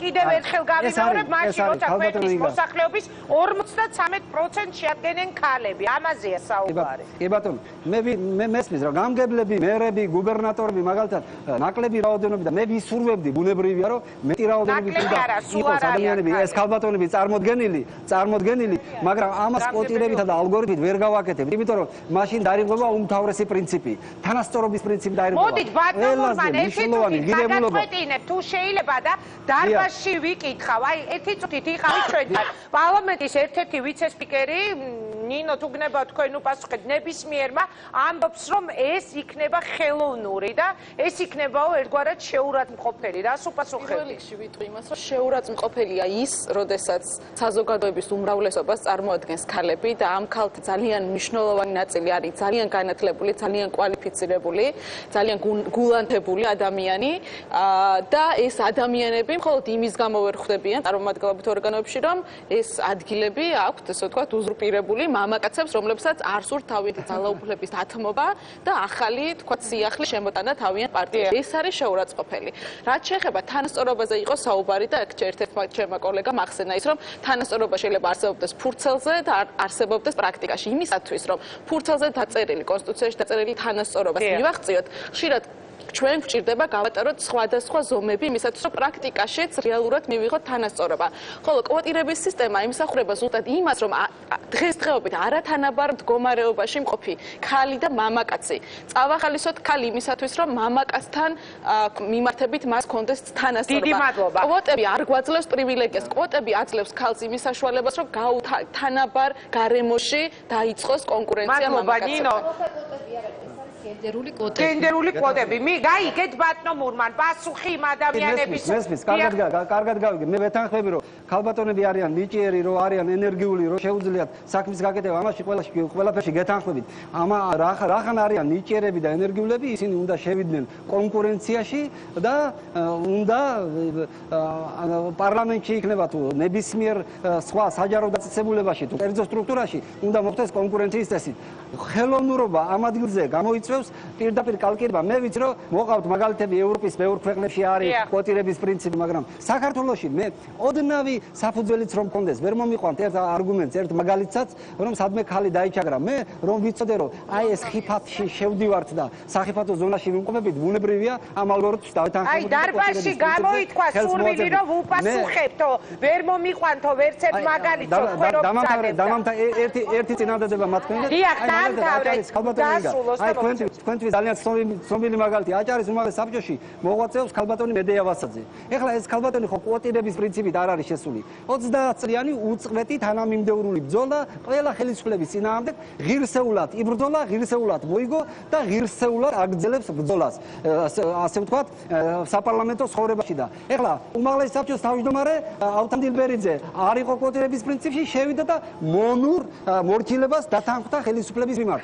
მე ამის თქვა მინდა რომ ქალბატონები არიან ენერგიულები, გამორჩეულები, მაგრამ ეს ბუნებაზეა დამოკიდებული და არა, მე ვამბობ იმას, რომ კვოტირების პრინციპი კი არ განსაზღვრა ქალბატონის მედეას აქტიურობა. განსაზღვრა მისმა ბუნებამ, მისმა აქტიურობამ, მისმა ქალურობამ, მისმა ადამიანურობამ, მისმა ბრძოლამ სამართლიანობისათვის. ასე რომ მე ქალბატონებს ვუსურვებ მისივე დარბაზში. დიდი ბოდიში კონკურენციაზე აქ თანაბრად უნდა იყვნენ წარმოდგენილი. ანუ ორივეს უნდა შეეძლოთ კონკურსში მონაწილეობა და სამწუხაროდ კონკურსშიც ვერ ვიღებთ მონაწილეობას. იმიტომ რომ არ ვართ წარდგენილი, როდესაც ორივე კაცი არ წარდგენილი, სამივე კანდიდატი როგორ უნდა ვიყოთ ფიზიკურად არჩეული. ხოლო იქ სადაც კონკურენციაა, მაგალითად სასამართლო სისტემა ავიღოთ. იქ ქალები საკმაოდ არიან, იმიტომ რომ კონკურენციას გავდივართ. კარგი, ჩვენ დროში ვიწვევით უკვე ბატონ მურმან. გაჩნდა აქ მოსაზრება, რომ კაცებს ეშინიათ და ვერ თმობენ იმ პოზიციებს, რა პოზიციებიც უკავიათ და ამ შემთხვევაში სწორედ ეს ხდება ძირითადად იმის მიზეზი, რომ ქალების ერთგვარად გადაწევა ხდება უკანა პლანზე. რა სიტყვით? არა, მე ვფიქრობ, რომ შეში აქ არაფერ შუაშია, აქ არის თანასწორობის პრინციპი უნდა იქნას დაცული, შევქმნათ თანასწორობის კულტურა. საქართველოს თითოეულმა მოქალაქემ იფიქროს იმაზე, რომ საქართველოს ყოველი ადამიანი, საქართველოს ყოველი მოქალაქე არის თანასწორი რაღაც საქმეების მიმართ, რაღაც მოვლენების მიმართ, რაღაც პროცესების მიმართ. მე არ ვფიქრობ, რომ ქალბატონებს ჩვენ რაღაც კვოტები გამოვუყოთ, ეს კიდევ ერთხელ მაშინ მარტივად გიხარ, თქვენც ვიცე-სპიკერი ხარ და თქვენსი რო გამოვიდა მანა ყობახიძე ისიც, რომელი უფრო ქმედი თუნარიანია ვიდრე როგორც ვიცე-სპიკერი, თქვენ რა სიტყვით? არა ეს ეხლა ორ პიროვნებას ნუ შევადარებ. ხალი აქ მედუნარიანი თუ კაცი, ეს ისტორია ვერ იძლევა ამის მაგალითს. არის შემთხვევები რომ მამაკაცია მე კი ბატონო, უამრავი მაგალითი. ახლა მარგარეტ ტეტჩერი კოტირებით ხო არ გახდა ბრიტანეთის პრემიერი. ან დედა ტერეზა ასეთი უზარმაზარი ნობელის პრემიის ლაურეატი კოტირების პრინციპით ხო არ გახდა. ჩვენ ვიბრძოლოთ, ვიშრომოთ, უფრო მეტი მუყაითობა გამოვიჩინოთ. შევიდეთ კონკურენციაში. თქვენთან შედარებით. არ დაუთმოთ. აი ვინც ზით, რა თქმა უნდა, ვინც მაგზის დიდი პატივისცემის ნიშნად მინდა თქვა რომ შედით კონკურენციაში. რას თავაზობთო, როგორ ბრძოლას ვარ, კითხვა გაჩნდა და დაგემშვიდობებით, ბატონ მურმან, რას თავაზობთო? როგორც აი მაგალითად როგორ ბრძოლას ეს როგორც იბძვის სხვა ქალბატონები, ადამიანები, რა თქვა, ქალბატონი მანანა კობახიძე როგორ მოხდა საქართველოს პარლამენტში, ანი მიროტაძე როგორ მოხდა საქართველოს პარლამენტში, ასე უნდა იბრძოლოს სხვამაც და მიიღებს. თუ მარტო საქართველოს პარლამენტზეა ლაპარაკი და საერთოდ საჯარო სამსახურებში და შრომით ბაზარზე ქალბატონები არიან წარმოდგენილი, ღმერთმა ხელი მოუმართოს, თუ 150 პარლამენტიდან 2016 წელს 150 ქალბატონი იქნება, მე დარწმუნებული ვარ, ეს იქნება კონკურენციის შედეგი. შედეგი უნდა დადგეს მხოლოდ და მხოლოდ კონკურენციის შედეგად. ასე რომ, ჩემი ხმა ერთი გაყოფილი 150 ხმაზე უნდა იცოდეთ რომ ალგორითმული წესს არავითარ შემთხვევაში. კი ბატონო, იმიტომ რომ მე ქალბატონის შეურაცხყოფას ვერ მივაყენებ, იმიტომ რომ ღმერთის მიერ გაჩენილი ადამიანი ეს იქნება ქალი თუ კაცი, ეს არის თანასწორი და თანასწორმა ადამიანებმა კონკურენციაში უნდა შევიდეს ერთმანეთთან. ეს არის პრინციპი. ეს იყო მურმან დუმბაძე, პარლამენტის ვიცე-სპიკერი, მე მას ვემშვიდობები და უნდა შევაჯამოთ ერთგვარად. ქალბატონო რუსლან, აი ბოლო პატარა რეპლიკებისთვის გაძლევ დროს თითოეულ თქვენგანს გისმენთ. ნაკლები ქალი პარლამენტში, ანუ ერთეული ქალი პარლამენტში არის ქალის კეთილდღეობა. ბევრი ქალი პარლამენტში არის საქართველოს მომავლის და დიდი საზოგადოების კეთილდღეობა. ის ქალები, ის ადამიანები, რომელიც ჩვენ თვალწინ წინაპირაში გახდა ცნობილი, რომ ციხეში ხთიან და აიძულებენ რომ ბუქნით, არ ვიცი, გამოხატონ თავიანთი ვერ გეტყვი, ამოწმებენ მათ მდგომარეობას, უსაფრთხოების მდგომარეობას, საჭიროებენ ადამიანებისაგან, პარლამენტარებისაგან დაცვას. დაცვას ჭირდება ძლიერი და ბევრი ხმა. ეს არის საოცარი მდგომარეობა, როდესაც მთელი საქართველოს პარლამენტის მასშტაბით ადამიანებმა ამასთან დაკავშირებით ვერ გამოხატეს თავიანთი დამოკიდებულება. მე დარწმუნებული ვარ, რაც უფრო მეტი ქალი იქნება, რაც უფრო მეტი ქალი შეძლებს სოლიდარული იყოს ერთმანეთის და სხვისი გაჭირვების, მით უფრო კეთილდღეობა დაგვიდება საქართველოში. თქვენს გაძლევთ სიტყვას. მე მინდა კიდევ ერთხელ გავიმეორო, რომ ძალიან მინდა ბევრი აქტიური ქალბატონი ვნახო პარლამენტში და არა მხოლოდ წინააღმდეგი არ ვარ ამის მივესალმები და კიდევ ერთხელ ამბობ რომ პირადი მაგალითებით ერთმანეთის გვერდით გომი და ასე შემდეგ ეს არის შესაძლებელი და ძალიან მინდა მივმართო თვითონ ქალბატონებს ვინც ხედავს თავის თავში რომ აქვს რესურსი რომ ჩვენ მზად ვართ აი მაგალითად მე შემიძლია თქვა რომ ჩემი პარტია მზად არის იმისთვის რომ ასეთი რესურსი მოიზიდოს და იყვნენ ჩვენს გვერდით არ არის არანაირი შიშები და ეჭვიანობები და კიდევ ერთი რამე მინდა ვთქვა რომ ყველა პარტიას მინდა არ ვიცი თხოვნა შეიძლება გამოვიდეს რომ აუცილებლად ერთი წუთით აუცილებლად ეხლა არჩევნებამდე დარჩენილი არის ერთი წელი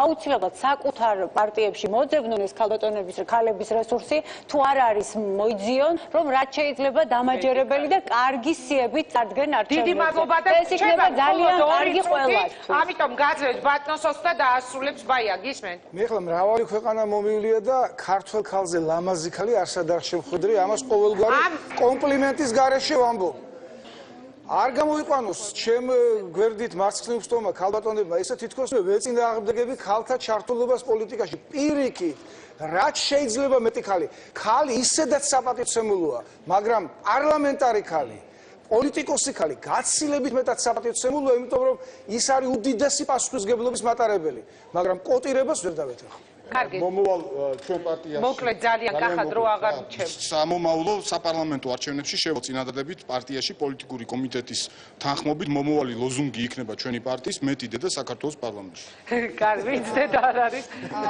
ეს ძალიან ბევრი ადამიანი გამოდის და მას სწავლის რითი უნდა გრძნობდი მე თავს შეურაცხყოფილად მე კვოტირებით არ გრძნობ თავს შეურაცხყოფილად ვინაიდან მიმაჩნია რომ ეს არის სასტარტო პირობების გათანაბრება ეს არის რეალური თანასწორება მე თავს შეურაცხყოფილად ყოფილად გზნობ, როცა პატიმარ ქალებს შიშვლებს აბუქნავებენ, მე თავშეურაც ყოფილად გზნობ, როდესაც ქალებს კლავენ, მე თავშეურაც ყოფილად გზნობ, როდესაც ძალადობის მსხვერპლი 90% ქალია და თავშეურაც ყოფილად გზნობ, როდესაც ქალების 60% არჩევნებზე არ მიდის, იმიტომ რომ არ შეჯერა არც ერთი პარტიის და არ შეჯერა მომავლის.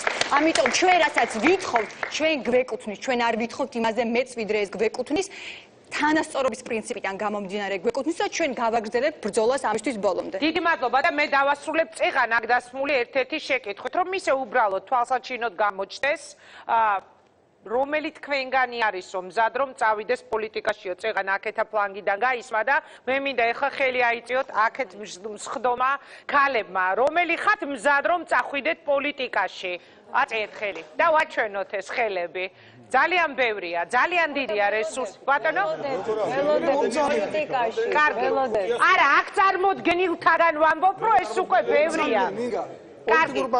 მაშასე უნდა იყოს თუ არა მეტი ქალი პოლიტიკაში დასმული იყო ასეთი შეკითხვა 8411 ზარიდან 5562-ის პასუხია რომ საჭიროა მეტი ქალი პოლიტიკაში.